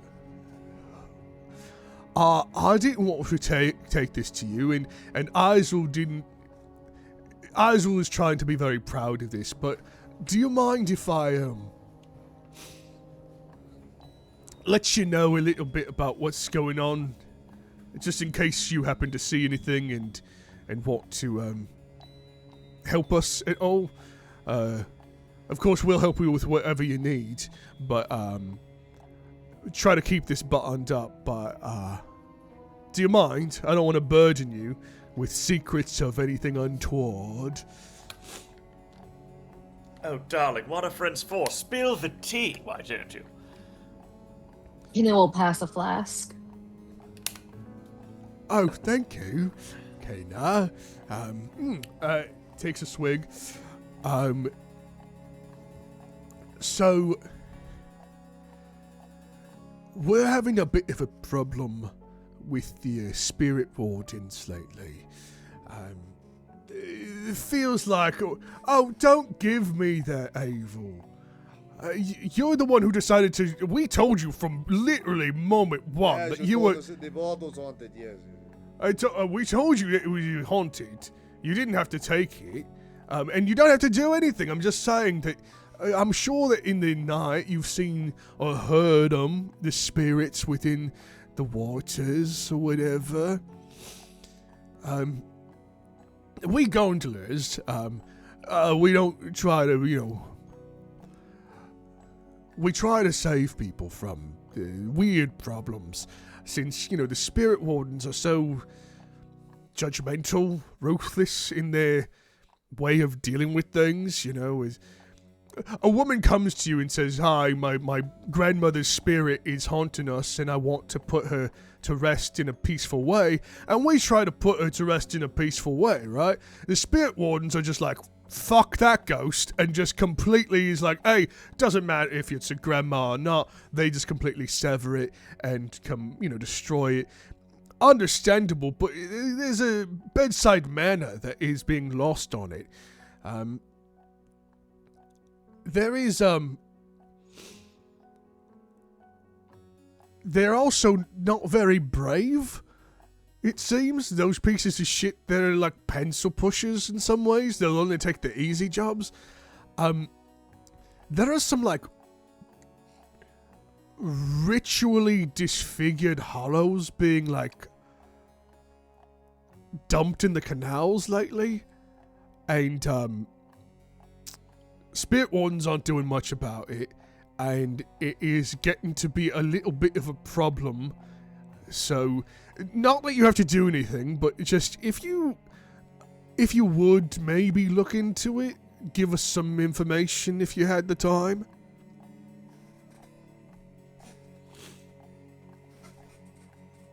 Yeah, we could do that, I think. Avel? Yes, of course. Why would we not want to look into that? That sounds like so much fun. Every night, if we all live on the boat, every night you've heard at some point in the night, Avel, like, go to the edge of the water and just scream down into the water, "Shut up!" and then come back to the boat. He's having a great time. As he leads you on to the docks, leads you to this small little rundown boat that is still not great, but again, boats are expensive in this city, and more importantly than the boat is just the dock space. It's just the place where you're able to actually dock this thing. He goes, all right, well, here it is. We got you your vessel, and we hope, since, as we said, that thing is gonna, your house is a little bit rough and is gonna take some time to become seaworthy. But now you actually have a proper thing to move about, and as always, and like next to wherever you guys are gonna name or put the name of this boat, you just see that like there is a little symbol of like the gondoliers, and it's like, no gondolier will ever at any point bother you on your passage. You're one of us, we're one of you, so don't worry. Edric legitimately wells up a little bit. Like, Griggs, you have no idea what this means to us, old man. Truly, I'm becoming verklempt. Oh, well. You put the real insignia and everything. Well, you know, it's mostly so that, you know, it's really just convenience for us on our side. If you're stopped at every single aspect of it, it's a problem. Now, some might look into it because, you know, if anyone's trying to imitate it or something like that, but you just tell them, that Griggs, you know, sent you, or obviously, and like Griggs like looks around, like to see if anyone else is listening. All right. You can always say the secret phrase to them, which is you just say, boatman, boater, waterman, boaty. Did you get that? Boatman, boater, waterman, boaty. Yes. Boater, boatman, waterman, boaty.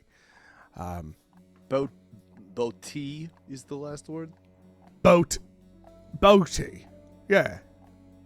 All right. Boater. Griggs. Yes. Was this just an extra boat that the gondolier didn't need? Did this used to be someone else's boat and now it's ours? Oh, it's someone else's boat. Oh, Kenna now, darling. Haven't you ever heard not to look a gift boat in the mouth? Just in case somebody comes up to be like, hey, that's my boat. Right. Okay, fair. And which faction do you think's boat this is? Can we look to see if there's a symbol or a name of any? Well, I'm saying that this is going to be the one that you have. One faction was harmed when you got an upgrade, and so you take minus status with them. So we get to choose. You get to choose, and you can also like pay them off with a coin, so it's not as bad if you want. So that you only take one status with them, instead of two. What's the name of the faction that we like the last one we kind of messed with the guy and Red Sashes. Well, there's the red Sashes. sashes. Yeah, there's the red sashes. There's also, if you just places that are around. If you remember, there's the dockers. Oh, once again. You're muted, Gabe. Sorry, my internet's doing cartwheels over here. Yep. As long as it's not me, I don't care what you all do. Just me. How about this? How about as we're thinking about who you guys stole this boat from, or technically who the gondolier stole this boat from, let's take a break. Okay, let's take a break. Let's stretch our legs, get some water, get a snack, and we'll be back in like 5 to 8 minutes. Okay, gang? Love it. Yeah, okay, great. Cool. We're going to go on break, everyone. Thank you so much as we continue forming this very fun crew, and then eventually we're going to have to end with a name. A name is happening tonight, by the way. Trolls. Trolls. Trolls. Is it going to be the trolls? Well, let's give you the break to figure it out. Okay, see you all in a second.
that I'm that guy. And welcome back, everyone.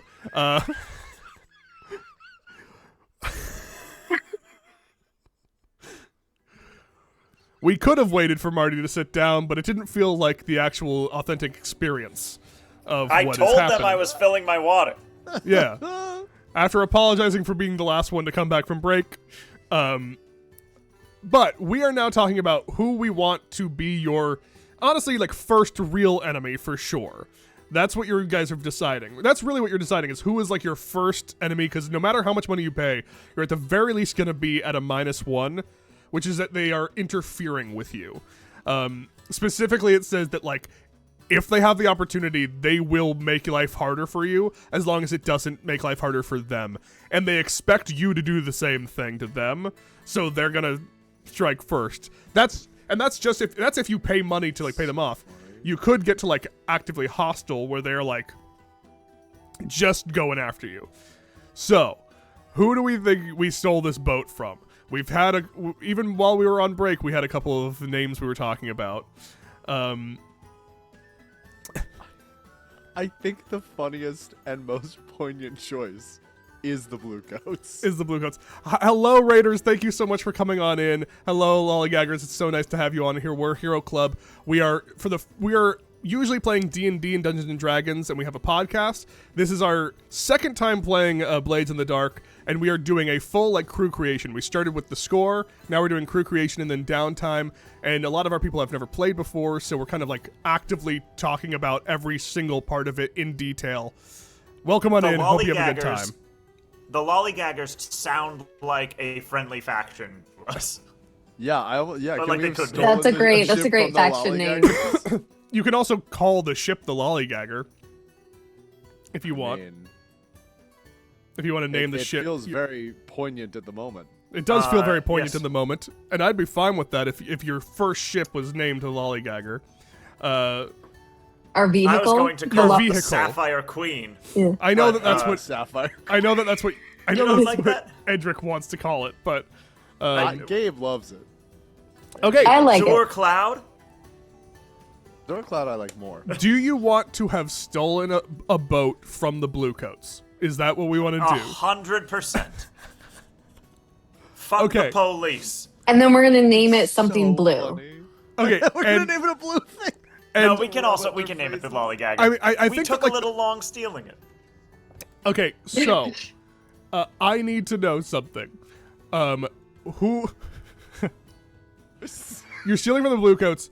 Are you paying the Bluecoats? Like, are you paying the 1 coin to make it so that they aren't as mad, or are you fully keeping your coin and allowing them to be at a -2 with you? There's so many of them. They're everywhere. We have to. I'm happy with them being enemies. We can't start at 2. I'm okay to start at -1 instead of -2. I feel like whoever we choose as our enemy, we need to be okay with being at a -2 with them. That's a great point, actually, because we're gonna get there anyways. So why waste the money if we're gonna be here anyways? I saw on the chat an incredible name for the boat, which is something borrowed and paint it blue if it isn't already. Oh. Sure. That's great. Yes, correct. Really good. That's very good. Something borrowed is great. That's well really, done, really Shane. good. Boat name. Something borrowed and we don't pay for it. And maybe the hideout is called the Lollygagger? Yeah. Ooh. Yeah, that's fine. Potentially. So love that 'cause something they're borrowed is the name of your. You guys are laughing in their faces. Are you really? Are you going to be paying the coin, or are you fully No. just being like, okay, okay, We're all gonna die. We're okay? gonna get kidnapped so fast. We're Okay. going right to jail. This is amazing. Straight to we're- jail. We're obviously doing a scene about this. Oh, so funny. Yeah, Dylan, it's borrowed. We just borrowed it. Why would we have to pay for it if we just borrowed it? Yeah, come on. Okay.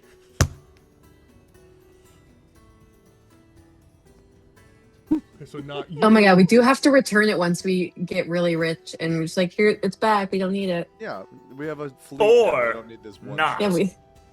Or Or we Sink it. torch it when we Or don't we need it anymore torch it. outside the police station. We change the name to something stolen. We steal another boat.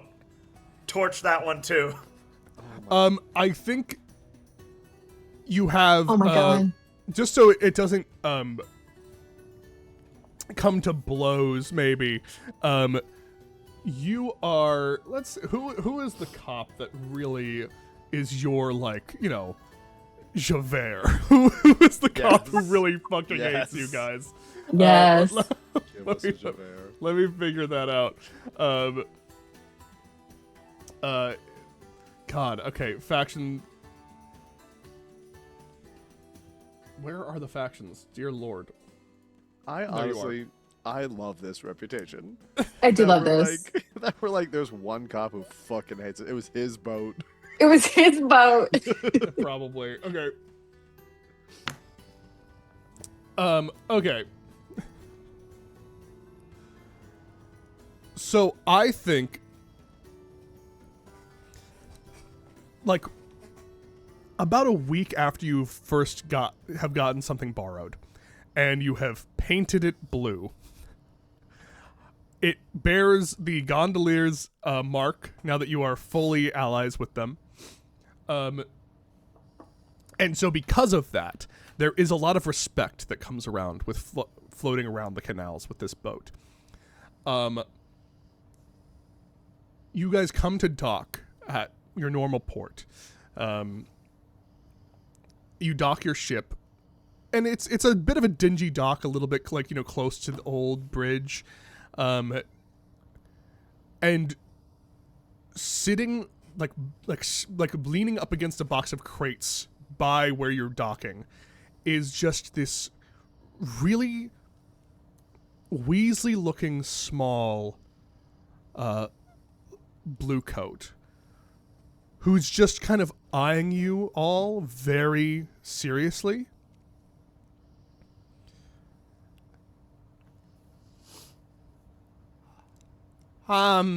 Excuse me. Excuse me. Yes. Do you happen to have any, proof of purchase for that boat there?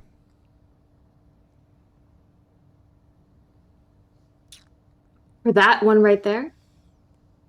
Yes, from the, something borrowed. Do you happen to have any proof of purchase? Not to purchase it. Don't you see the name? Oh, I see the name. I also see, and, like, gets kind of, like, way close to the boat, like, walking around it. I also see, brand new paint job. Yes, Feels like there must have been a different name under here not too long ago. Bad luck, that, renaming a boat. Now, wait just a minute. You'll have to excuse my overly conversational friends. Do you have any proof of your, standing as a blue coat, as an officer? This Weasley man with, like, flesh-colored mustache walks up to you, shorter than you, like, fully, like, blonde, like, strawberry blonde hair, but the mustache is not coming in. But when you get closer, you just see fully the mustache, just the hair is just there, like, white as a sheet, but also looks kind of like around 40 years old. Did you just ask me if I have proof of purchase for that boat there? No, I asked if you have proof of your credentials as an officer, my porcine friend. Very quickly shows you his badge. That was too quick. I have seen this racket before, my friends. He buys a cheap knockoff blue coat uniform, flashes a fake badge, and says he's impounding the boat. We shan't be had this eve. And Edric starts to, as best he can, untie the boat, and he does a bad job. Avel, give me a hand with this, would you? Avel doesn't move. This insignia of the gondoliers is on this boat somewhere, right? Yes. Okay. And you see this guy like eyeing you, like truly seems like so. And when you read his badge very quickly, you saw it said Captain Michter. Captain Michter. Like literally like Michter.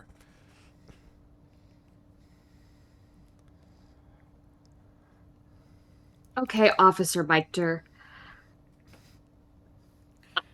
Clearly there is an... This belongs to the gondoliers. Do you not see? I see very well. You needn't explain yourself to this scoundrel, Mira. I'm untying this boat as soon as I figure out how to. So, Evil! Captain Mitre, unless you're willing to make an enemy of the gondoliers, I don't know that you should be questioning ownership of who owns the boat. This guy, again, like, basically, how tall are all of you, would you say? Probably like 5'6". 5'6", okay. I'm gonna say like 5'10". 5'10". He was like 6'4" Kenna? or so. 5'1". 5'1", okay. This guy is like 5'5". Big Napoleon complex. Doesn't like that the only person in this group clearly that he's taller than is Kenna. But is also very resolute with you. You can tell his like nose is being like baited. Right? He just looks at you and goes,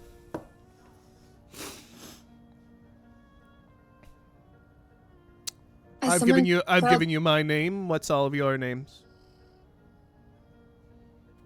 Like Edric said, Lieutenant Michelson, I'm Mira. Mm-hmm. Yes, my name is Edric Stevens.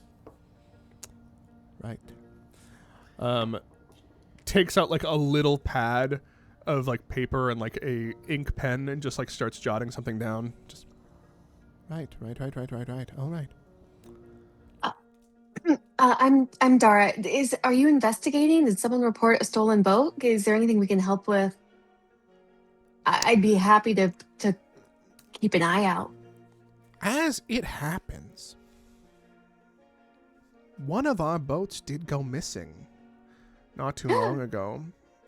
I know. Very, very interesting. The fact that anyone thinks that they can steal from us is, it's laughable, really. Now, How did they do it? how did they do it? It just like looks around at the boat. From my estimation, they were already somewhere near the water. They had access to our docks. Actually, more than that, they had access to the underground gondola docks. Now, I'm not going to be throwing out accusations, but it seems like someone with access to a lot of the canalways that they were able to slip in because, well, for a long time, us Bluecoats thought we had a good relationship with those who sail the canals, but it So you're seems accusing the gondoliers, Mr. Mildew. I haven't accused anyone of anything. I know what has happened here. Oh, I know what's happening here, and it's a con. You're trying to take our boat because you're not a real policeman.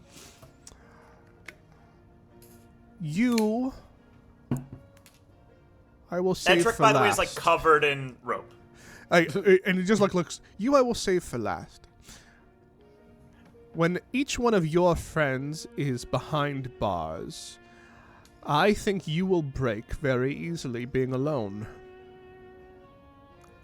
You're gonna arrest all of the gondoliers? Every single one?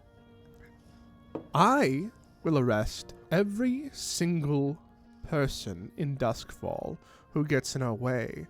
Honestly, if I had my way, most of you would be behind bars at this very moment.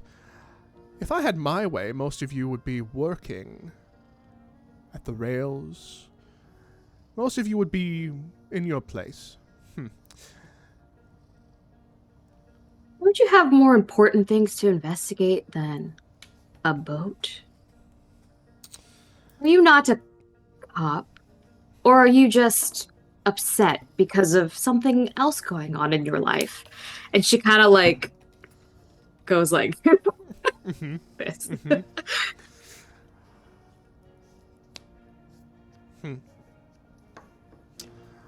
Well, It's not his fault his face looks like that, Mira. You're right. I apologize. well. I am so happy that you are all able to have a lovely day in the protection that I provide you. Now, you will be seeing me soon. Very soon. Goodbye. Thank you for your protection. This Captain Michter, or Miketer. This Captain Miketer. Let's go with Miketer. You are now hostile towards the Blue Coats. The Blue Coats will look for opportunities to hurt you as long as it doesn't create serious problems for them. And they expect you to do this same and take precautions against you. So, you now have Captain Miketer. Good thing we got that pat down thing. Yeah. Yeah, there's gonna be a lot of random searches going forward. So everyone will like turn to the other ones and be like, in the future, less personal attacks. That is not who we are. We are above such things, yes? No, he I'm sure sucked. that- I'm sure he is a wonderful lover. And that is... You know that's is- not true. I know, but he knows it too, and we don't need to rub in his face. now, It was fun. oh, continue. Sorry, We have No, his is it- boat. Yes, we have upper hand. If he gives us cause to attack him personally, then I will attack him. You know, that whole conversation could have been skirted entirely if you had just helped me with the goddamn knot, Abel. We could have just sailed away. I made no personal attacks. Did I implied there was Lexus- something maybe bothering him You went like that made this. him upset. You did a very limp wrist. Me? Was it a height you. thing or a member thing? I thought it was member thing. I defended Oh, no. him. I mean, if I thought if you we're were all saying he has I a didn't- limp dick and is bad at sex. if we're all speculating, I'd venture to say it's a combination of both. Look, he Yeah. took what he wanted from that conversation. I did nothing. Absolutely nothing. And the fact that you would think that I would stoop so low, I do think you still. well, that's your problem. Yeah, Yeah, Abel. That's mean. yeah, I should be ashamed. Just so rude. Yeah. All right, let's go all home together in the home that we share. Oh yes! Can't- Don't you just love it, Go back Abel? to the boat. 4 best friends and colleagues living under the same roof. 4 single adults who live together.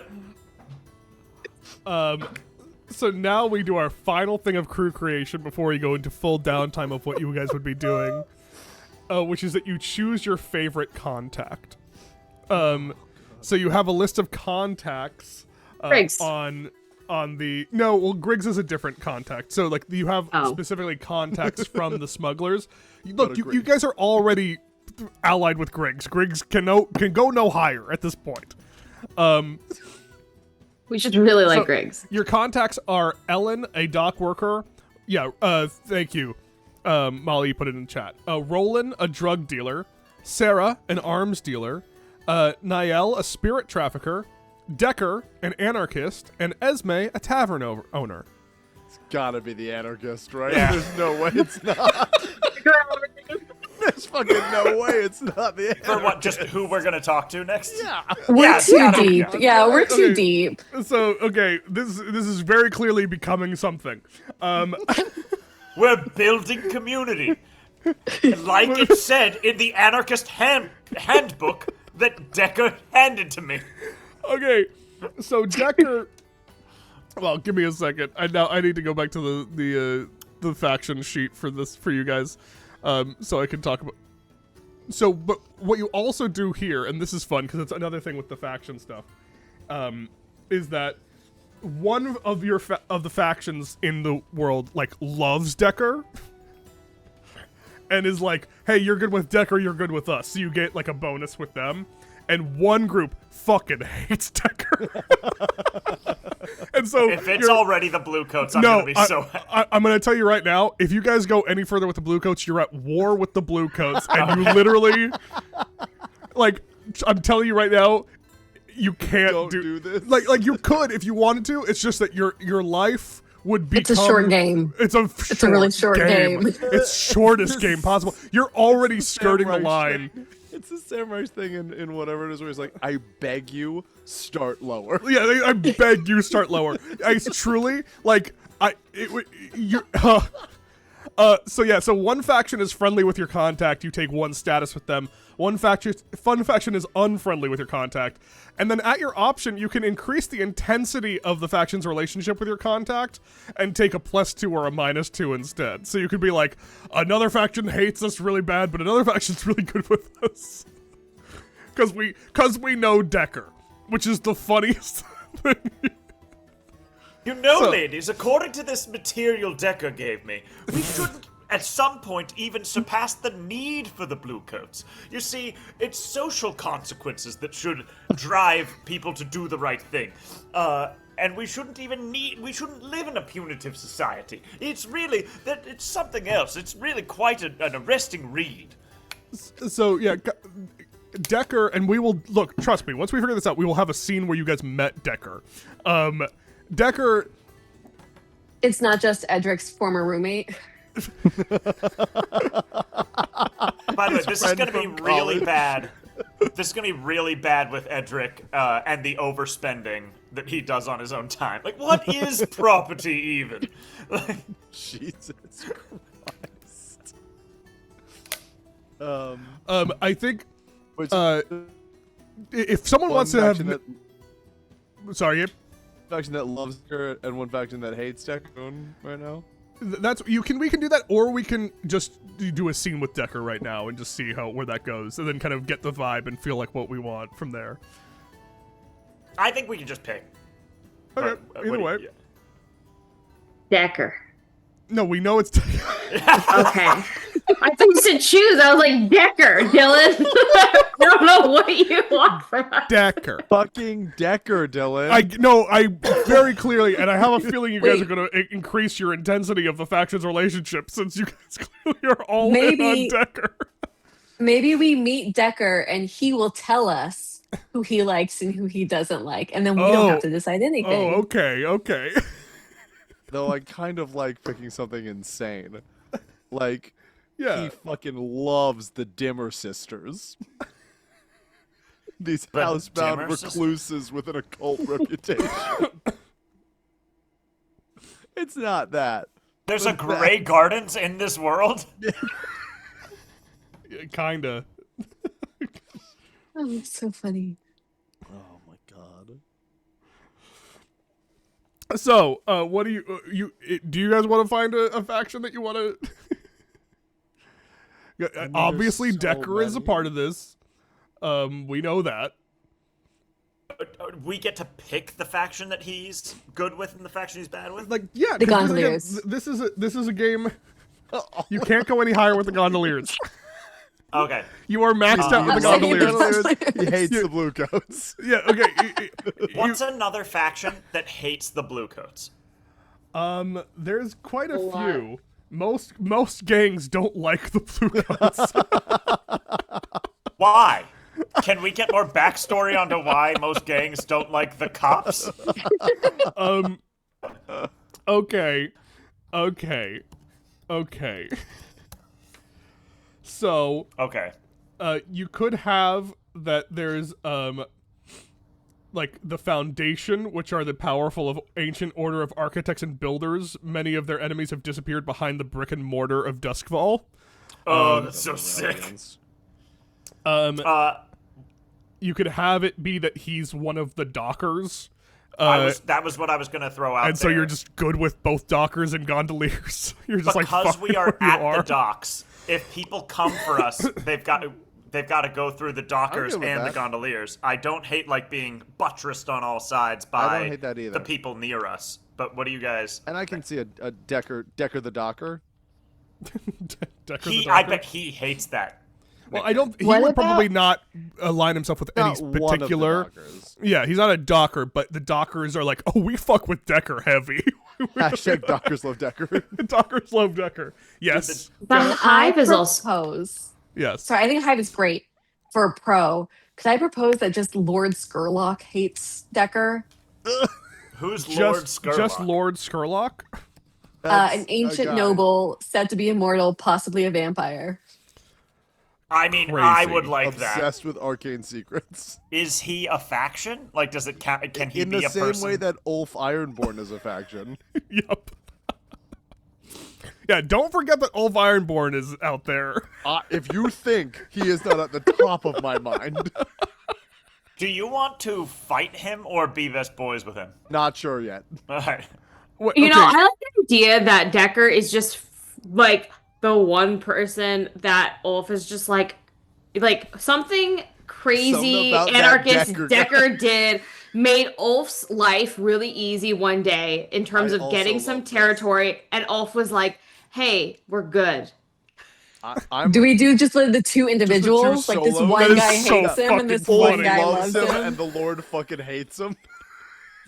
I think that's so that's funny. crazy, and I love it so I am- much. I'm certainly on board with the Lord Skurlock hating him. Yes. You guys are talking about having Ulf Ironborn be Be the his- one who be likes him, pro. and then we can be Yeah. friends with Ulf Ironborn. Or He's just not the Dockers, He's not the Dockers.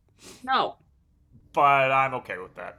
Yeah, I'm down with Ulf Ironborn. I think Ulf Ironborn's gonna go really far in this world, and I think we should get in bed with him. And as the soon as we can. gondoliers are already our besties, so if we have to fight the Dockers, And you know what's We can- so Moanas. funny is that the Bluecoats are allied with Lord Skurlock. Of course, Oh, those are. bastards would align with a vampire. fuckers. You know what's amazing is how much this game pulls inspiration from real life.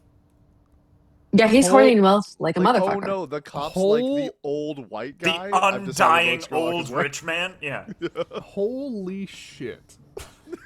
Uh-oh, Oh, we no. tapped into something. No, I'm just looking at Lord Skurlock's like page, and I'm like, what the fuck? He's an individual, but is so powerful he's considered a faction. love In conflicts, he counts as a large gang of 20 people. Oh shit! Yes. Oh Well, what my about god! Ulf? Well, let me look at Ulf. He's Ulf's not as powerful. useful. He's not as powerful as Lord Not Skurlock. yet. Not Not yet. yet. One Not big yet. strong is not Ulf, as. Ulf Ironborn. He's yeah. fighting for turf. Oh, he's just a one. Yeah. He's also just a one, but let me see if I can find Ulf. Okay, Ulf is oh, he has friends. Yeah,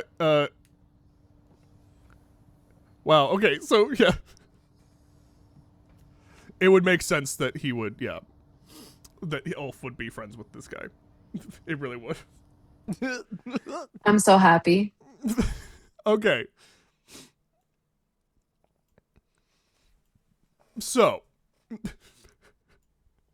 let's have your first meeting with Decker. Great. Where do you think you would find him?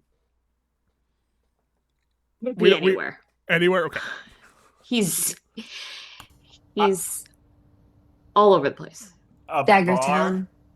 Some sort of, Daggertown? yeah, like a drinking hole in Daggertown, maybe. The Daggertown drinking hole. The stab wound. It's good, Marty. It was fast. Thank you. So you come upon in Daggertown, right outside, you come upon this like gigantic, like basically he's a big Skovlander. He's this like gigantic, almost like Celtic being, in the middle of the streets. You've heard of him. His name is Ulf Ironborn, and he is fighting this wily looking guy with like leather coats and like jewelry and necklaces, and basically like if it weren't in this time he would be wearing just like a leather jacket outside of a bar. This guy has like taped his fingers together, and he and Ulf Ironborn are fighting, full-on fighting outside of this bar. Ulf is taking like huge haymaker swings, and Decker is like coming in there with like really fast like 1-2s like right into the gut. And you just witness this entire fight happening. It looks like they're about to kill each other, and then like and you just hear like, hold it, enough, Decker, enough. And then like Decker just like cracks his neck and goes like, "Are you sure? Come on, let's go. Come on, hit me, fucking hit me right now. Do it." Hit him in the face. And he just goes like, "All right." Ironborn like backhands him, and like sends him flying into like a bins of trash into the world. And he goes like, "Oh, fuck off."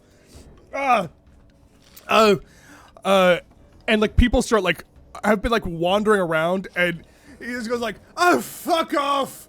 This isn't for your enjoyment, it's for mine, you fucking idiots." Like snot, like blood out of his nose, and then he just sees that you all are all still watching. Goes,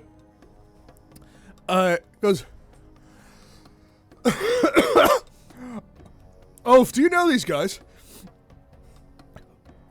"No." "What are you doing here? Are you trying to step to me, to Ulf Ironborn?"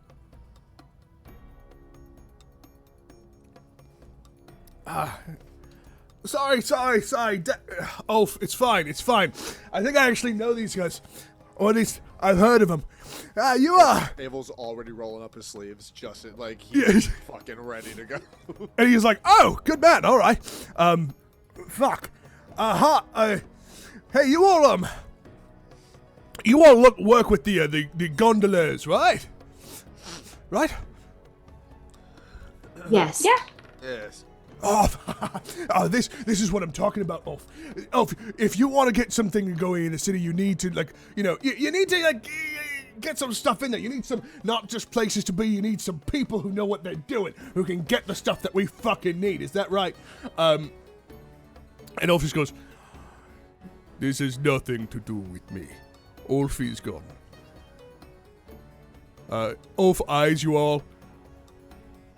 "I like that you do not back down from my eyesight, and that you seem to be strong and very powerful man."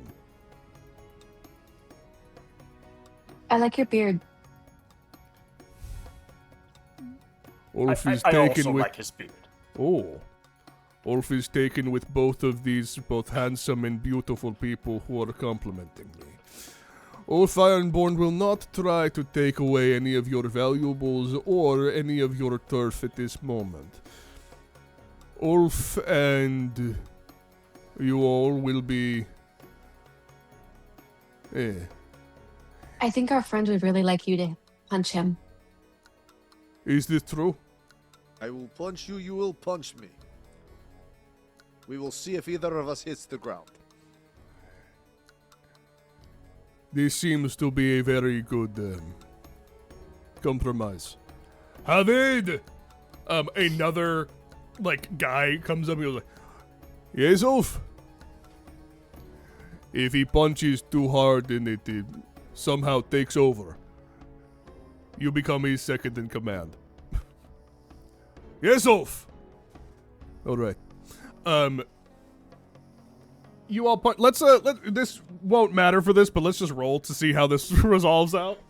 In my mind, this is like that insane thing where the guys stand across a table from each other and just slap each other as hard as they can in the face. Yeah. Oh my god, the current thing that exists? Yeah, like yeah. The slap It's like it's the championships? slap shot. Like that's what this is in my brain. So this is a controlled, probably, skirmish. Yeah. So this is like I'll say this is a skirmish. You roll for it.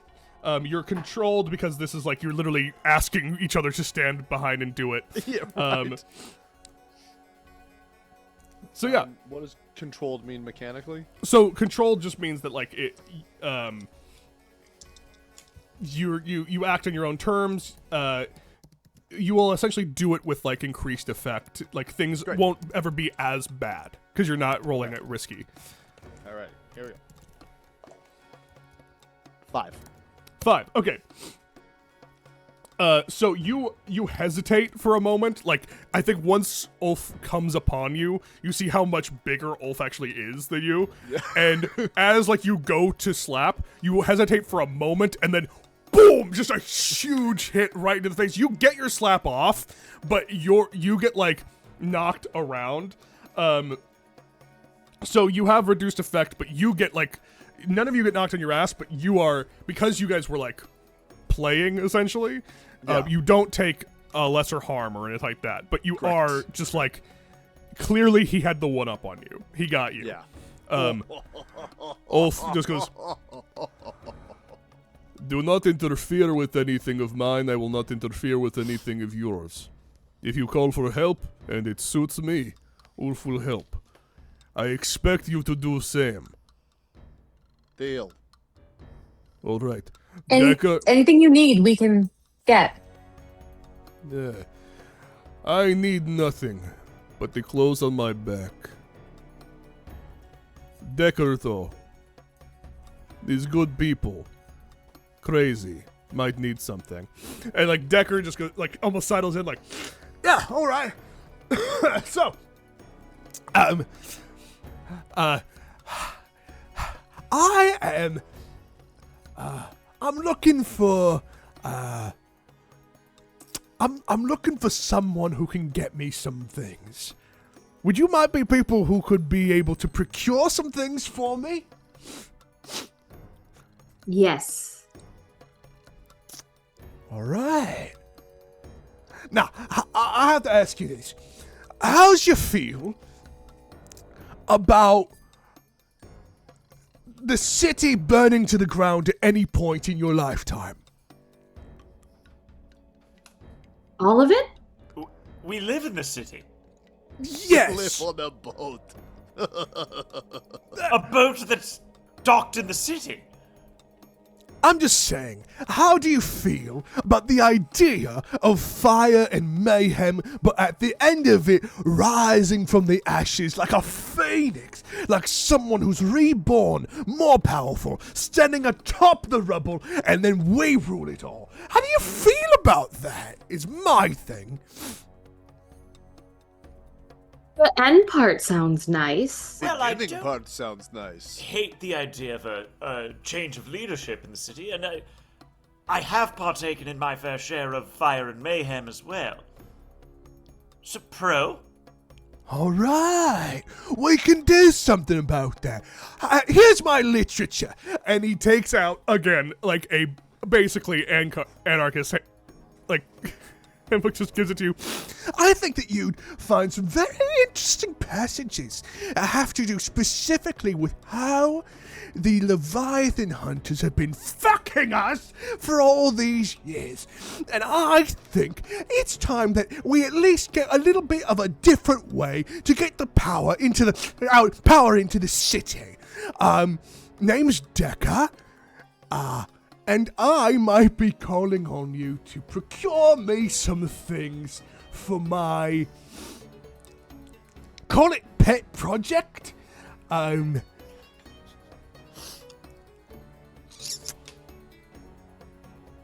And other substances, I assume. No offense. What you mean? I'm perfectly sober. Yeah, I'll need some drugs too. I like you. All right. Oh, thank God. That would have been so much worse if this was... Never mind. Edric takes out his handkerchief and starts wiping down the manifesto that Decker gave them. All right. So what's I call you? We can come back to this another time. Say it. Bridge trolls. The bridge trolls. Well, I think this is gonna be the start of a beautiful, beautiful, beautiful relationship. So, under the bridge, and then he goes like, how about this? I get the first round, you get the second round, then I get the next round, then you get rounds 4 and 5, and then we just keep going until there's no more rounds to be had tonight. Yes. Now that sounds like an idea. And Decker is your favorite contact. Abel will turn to the group as they go, there is a real chance we will need to kill this man at some point, but it will be so much fun until that happens. Edric to Mira, after he gets his drink, says, when did we agree on the bridge trolls? Just now. I thought we were going to be called the Four Boatmen. I had brought it up when we got the boat.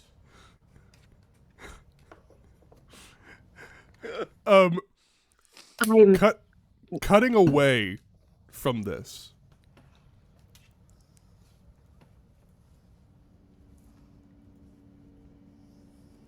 For a brief moment. From this night of debauchery where you first met your good friend Decker, we go outside the city for a moment. Then we flash through a myriad of tunnels, snaking through the underbelly of the city, all the way into a dilapidated manor house in 6 towers. But we don't go into the dilapidated manor house, we go beneath, in the catacombs beneath. Cult shrines and chanting.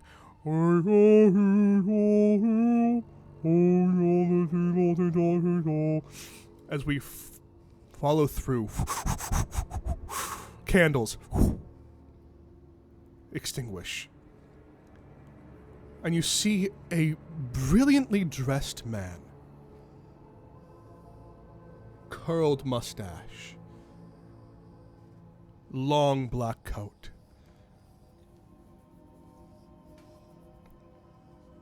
kneeling at the bottom of a shrine to this creature, this being with horns and a long, outstretched tongue. Sitara, I will find it again. For that idiot has no idea what he has his hands on. He wants chaos, anarchy. I will show him the meaning of control. And together, Sitara, you and I will find the texts once again. Flying back out. In the back, almost like in the middle of your pamphlet that you have, of beings of talking about anarchy and such, you see weird little passages of demonic writing and chanting within this anarchist's book that you seem to have a pamphlet of, or at least a part of. You all don't notice this yet, or know this now, but we all see, the audience, that this book is not just about bombs and anarchy. This is a spell book. An ancient book of ancient power. Stolen from one Lord Skurlock by an idiot, anarchist, brilliant inventor who it's unclear if he knows exactly what it is that he has. Maybe he knows exactly what he's doing, and maybe he's flying by the seat of his pants. But Lord Skurlock once again kneels as we flash back to it. Sitara, show me. Show me his friends. Anyone connected to him. Anyone. At all. A fleeting glance. A brief moment. Show them to me. 4 torches alight. And in the flames, you all dance.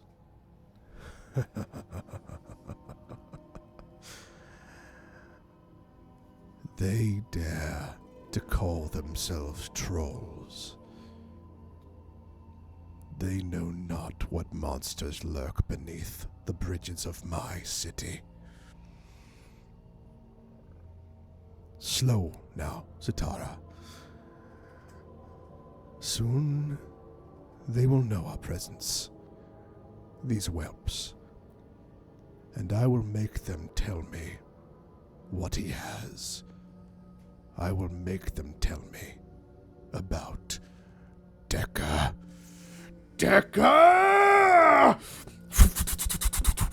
We fly back to your lovely night together as Lord Skurlock becomes your enemy. Now, did we want there to be a -2 and a +2 status, or a -1 and a +1 status with these people? I'm always all in on 2. Guys, this is an ancient demon vampire. I know we're doing all cops are If he bad. doesn't like us, he's not going to like us all the way. Again, if we are willing to make an enemy of them, we should be willing How much do you want Wolf to be your to friend? go for it. I mean, badly. Alright, it's 2 and 2. Okay. We've taken the game and put it on like hard mode from the jump. Yeah. Okay. There's a boat, though. Also, we could not Yeah. have picked a better NPC for Dylan specifically to have in this game. Like, Yeah, because we didn't take Ghost Passenger. Who are or you talking whatever. about? Are you talking about the vampire, the anarchist, or the big fucking bruiser all guy? of them. Yeah, Who specifically had... That's like Dylan's holy trinity. Yeah. So Agreed. Decker is just your favored like contact. That's your person. God. Decker can't steal an ancient spell book and have it be a 1. It can't be a 1. You know? It's Look, doing him 2. dirty. Like, you're fair. I tried real hard to make that story work in a limited amount of time, and I think It's I That was did it. sick, Oh, Dylan. yeah. That was sick. Why did they I also- choose these people? Just so like tonally, the end of the last session was it being like, hey guys, this is a crime city and crime's crazy. And the end of this one is like, the demons will rise again. Like, it's so Look. we're in a different place. You all have, in many ways, stumbled into this incredible story where you are in a haunted canal dealing with, like, the good Ghostbusters in the city, and then the demon prince is like, oh, fuck. I hate these guys for some reason. And the cops also hate you. Okay, That's so... Dustbowl, baby. So, Lord Skurlock is at a -2, as well as the Blue Coats. Wow, this is crazy. But Ulf is at a +2. Yeah, baby. I'm taking some notes. Is anyone taking better notes than me? I'm I also think taking Dylan is. some Well, notes. I'm taking Excellent notes, that but Dylan is. we're gonna have to wrote- find a way. Boatman, boater, waterman, boaty. I So also Yeah, wrote that that's, is down. those that are my is- notes. I have that that as is- well. Luckily, this is a VOD, and we'll have this to look back on if I need Sure, any sure. help. Also, our people will say it. Okay, so, I mean, we're almost at the end of our time, so we may not even get to, like, the full downtime, to be honest, which is fine, because we finished creating our crew, which is the name, is, of course, as we know, the The 4 boatmen. the bridge trolls. The bridge trolls. Look, if you gotta pay the toll. So we have the bridge trolls. We never identified your like reputation. I think is the last thing that we needed to do. Which I feel is like just kind of ambitious really just hits. Hi. What were they again? Let me go back to it. At this Oh point, yeah, I don't know one of them was strange, but I don't remember. No, you're It's- thinking of it's something just- else. Just so you guys know what this is, it's like so like you earn XP when you bolster your crew's reputation. So think of this as another cue to indicate what sorts of actions you want in the game. Will you be reckless, ambitious, like targeting higher tiers? So ambitious, brutal, daring, honorable, professional, savvy, subtle, and strange. Professional, clearly. I like Prob- professional. I'm gonna guess it's probably either professional or it's probably ambitious. It's ambitious. It's ambitious. It's ambitious. Yeah. We started I was our joking about professional, by Yeah. the way. We've No, we- I was No. not. Dylan votes from the Dude. cops. And, no. That We is we so started fucking our funny. like heist or whatever with 2 heists. Like yeah, Yeah. that's true. That is ambitious. Okay, so Subtle. So we've already gone through the payoff where you guys earned your reputation, which was that you earned 5 reputation since Did you we were dealing get with the extra one that we get when we earn reputation, or that's a different thing? well, I guess since you created your crew after it, so but I'll just give it so that you guys got a 6 reputation, sure. Why not? It's probably way too much, but like that's the balance. We'll have to find out. We'll figure it Um, Well, we I also already- made enemies with a lot of powerful people, so I already- maybe that's the. out. Yeah. I already gave you your coin, and you spent a good amount of it because you got 2 coin. You used that right away. You got 6 coin. You used 1, or you used you got 5 coin. I think it was. Yeah, you got 5 5. coin, and then you But I don't think spent we 1. spent You Any spent. of that coin. I don't. You did to get 2 status with Oh, sure. You spent to The get gondoliers. to get the gondoliers we up to maxed max. out the gondoliers. So yeah. you now have 4 coin. That's right. Because you didn't spend any money to mitigate anything else. Do we max out both? You can't. You can't max out Oh. Ulf. The most you can do is So what get you're the saying minus. is we can keep going up on Ulfs. You no, you can't Invest, at the invest, moment. invest. Okay, we don't have much time left because we only have like 10 minutes, but let's go through like the next things at the beginning of downtime, and then next time we play, we'll hopefully do downtime into an actual score. So, entanglements. So, after the payoff, roll dice equal to your wanted level, and read the result according to your heat. So the heat that you are at right now is 4. So does someone want to roll a d6 for me to do this roll? I. Okay. So you're at a heat 4 or 5. Roll a yeah, Just 1d6. just 1d6, and I'll let you know what happens. 6. That's good. Is high good? I feel like 6 is always good in this game, no? Yes? Except for maybe this one time where it's not. So this is a show of force. This is a show What? of force from a hostile faction.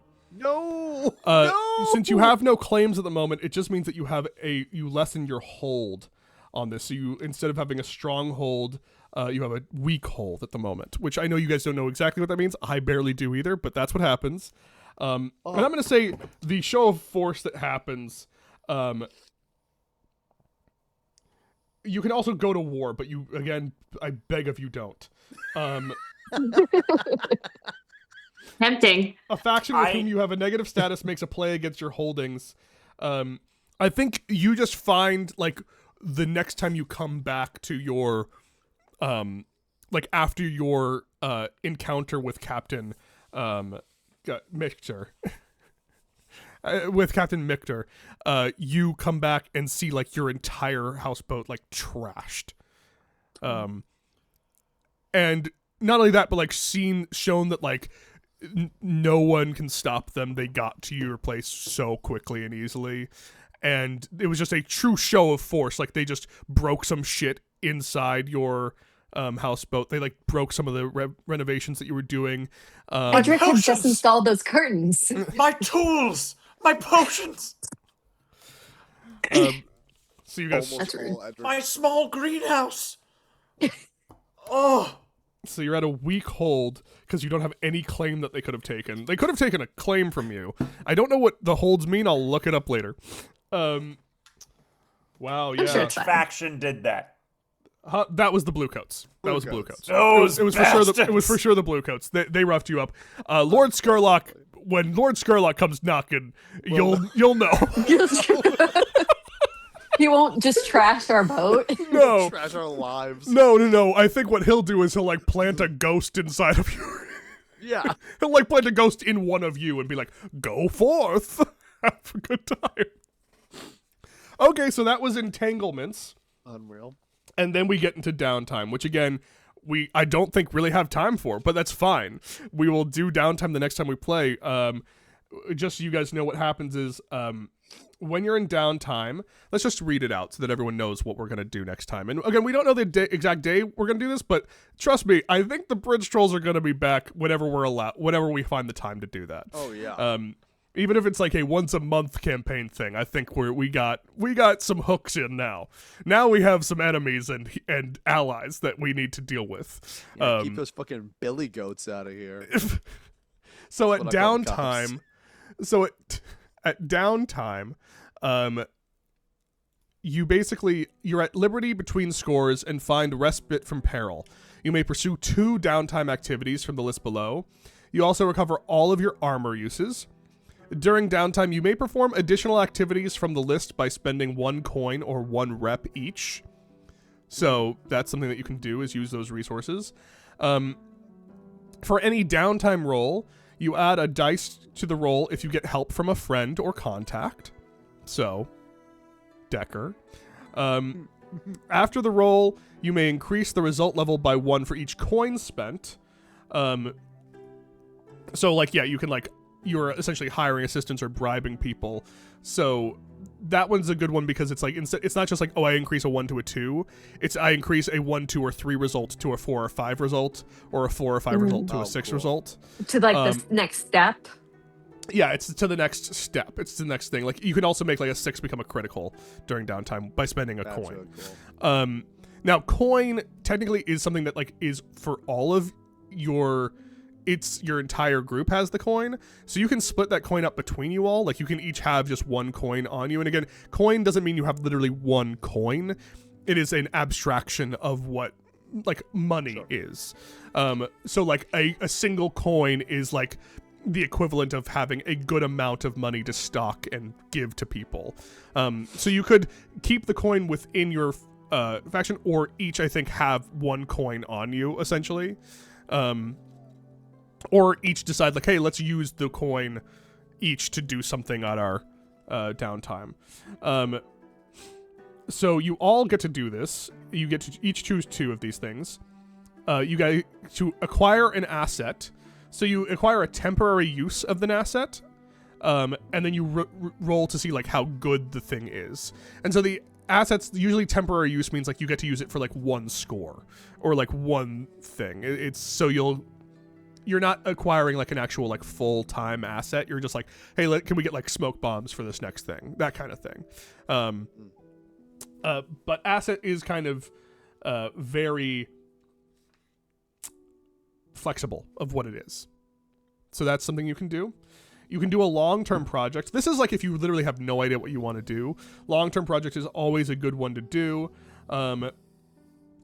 you like there's going to be you say like, hey, I want to do something big in the city. We'll figure out what you want to do, and then you roll to see basically how well you do that day, and then it will like tick down a progress clock I have. So it'll be like every time you do this, you get to try to tick down the progress clock, and usually it's like, hey, if you do 1 to 3, you get 1 tick. 4 to 5, you get 2. 6, you get 3. And so, like, maybe you'll be done with your progress clock within 2 downtime rolls, or, you know, that kind of thing. If it's particularly hard, like, I want to learn how to put souls into machines and use them as, like, a Knight Rider. That's like, okay, maybe we do that in, like a 16 clock or something, like, or like a 12 clock, you know? You can recover. So get treatment to tick your healing clock. It's like a long-term project. When you fill a clock, each harm is reduced by 1 level. So remember, all harms that you have are still there. I believe that, Kenna, because you have a scar, all those harms are actually gone, but you just have a scar now, which is not great. But I'm doing awesome. it's fun. You can reduce heat. So say how you reduce heat on the crew, and you roll your action. And again, all of these actions can be as quick as, like, we just do it, or, which we'll probably do, is, like, we'll do a scene for each of these things that you're doing, like acquiring an asset, reducing heat. And I'll have to remember exactly if each person is allowed to reduce heat. I think you are. Because I think But you have to, I guess, have to weigh it versus like I personally want to do this versus I'm Exactly. going to reduce heat for the group. So at training, you mark 1 XP for an attribute on your playbook. So you plus 1 XP if you have the appropriate crew training upgrade.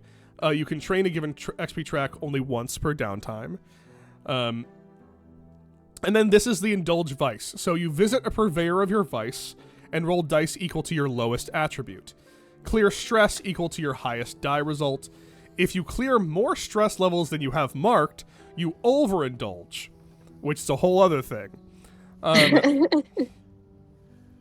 If you do not or cannot indulge your vice during downtime, this is what's fun, is that actually if you do not or cannot indulge your vice during downtime, you take stress equal to your trauma.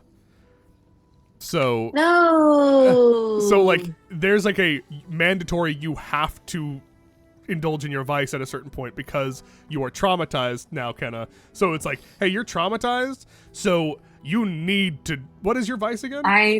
Taverns. Okay, yeah. Gotta go drink. You gotta go drink. Socializing in taverns, yeah. Which is a bummer, but those are the activities you can do for downtime. I also have not. So my options are automatically like halved. Yes. Unless I want to take. Okay, Yeah. interesting. And we can, and because it was the first game, we can find a way to like do like possibly like a long-term project to like, not heal your trauma, but like, you know, go to therapy or something like that. And maybe for this one, because it was so early to get a trauma, we like find a way to massage it a little bit. If I get good at shooting a gun and move my finesse up, can I get rid of my trauma? My paranoia? Maybe. We'll talk about it. Maybe. We'll talk about it. Because you also all get experience, and this is something that we will talk about later, which is that, like, we didn't really mark this or track this while we were doing it, but when you make risky rolls, when you do risky position rolls, you gain an experience. Whenever I say, like, you're doing a risky position, you gain experience in that attribute that you're rolling for. Which I don't think you guys did many risky. You did a couple risky ones, but it wasn't like a lot. I think you guys probably did like maybe like 1 each or something like that. And then you also get like end of game like questions about like, did I use my expertise in something? Did I do this? Did I do this? And then like you get like 2 XP for each of those things, and that experience goes into your specific character sheet. We'll talk about that probably next time, or honestly, we might talk about that off stream. But next time we play, we will go directly into downtime with this newly created crew, the Bridge Trolls, with their houseboat underneath the bridge underneath Old Bridge by the docks. They are best friends and allies with the gondoliers. They are best friends with Ulf Iron. Is it Ironside? Ulf Ironborn. Ironborn, thank you. With all of Ironborn, and as we know, they are deep enemies of the Bluecoats and essentially Strahd, essentially Dracula, who is just in the city. All cops and vampires are bad. Akavab. Akavab. Thank you so much, everyone, for hanging out tonight. Don't have like a cool end scene to go with, but I'm very excited to see where this group goes. This is very fun. Now, obviously, also the crew creation of this, even though we did a lot of scenes and had a lot to talk about, was very fun. I think that this activated a lot of what this game is and what these characters are. From this point on, there won't be as much of like statting stuff. It's just we roll and we play. I think this made it pretty clear what kind of a campaign this is. No, this Very is great. clear, very clear. So as we end for the night, thanks everyone. Let's just go down the list. Where can they find you, Jasmine? Oh, hello. I start again. You can find me on Instagram at FlaxerJ. FlaxerJ. Okay, wonderful. Molly, where can they find you? If you want them to find you. Socials generally MJ_Russell. Okay, Marty. God willing, no one can ever find me. But if you need to, you can find me at marty.abbyschneider, no hyphen, on Instagram. And on Thursdays, you can find me on this Twitch stream, drawing. Okay, and Gabe. At GabeSpan on TikTok, at GabeSpan on Instagram. And you can follow the things that I do, Total Party Skill, and Tabletop Tunes, wherever you listen to podcasts. And I'm Dylan McCullum. You can follow me on WhatchaMcCullum pretty much everywhere. Thank you so much, King, for being here. We will be back with the Bridge Trolls in the future for sure. We don't know when, but it's coming because the Bridge Trolls we gotta figure out what's going on with that vampire man. Got a troll. Got a bridge, got a troll. Love Decker. Love the Gondoliers. Thank you all so much for being here. Bye.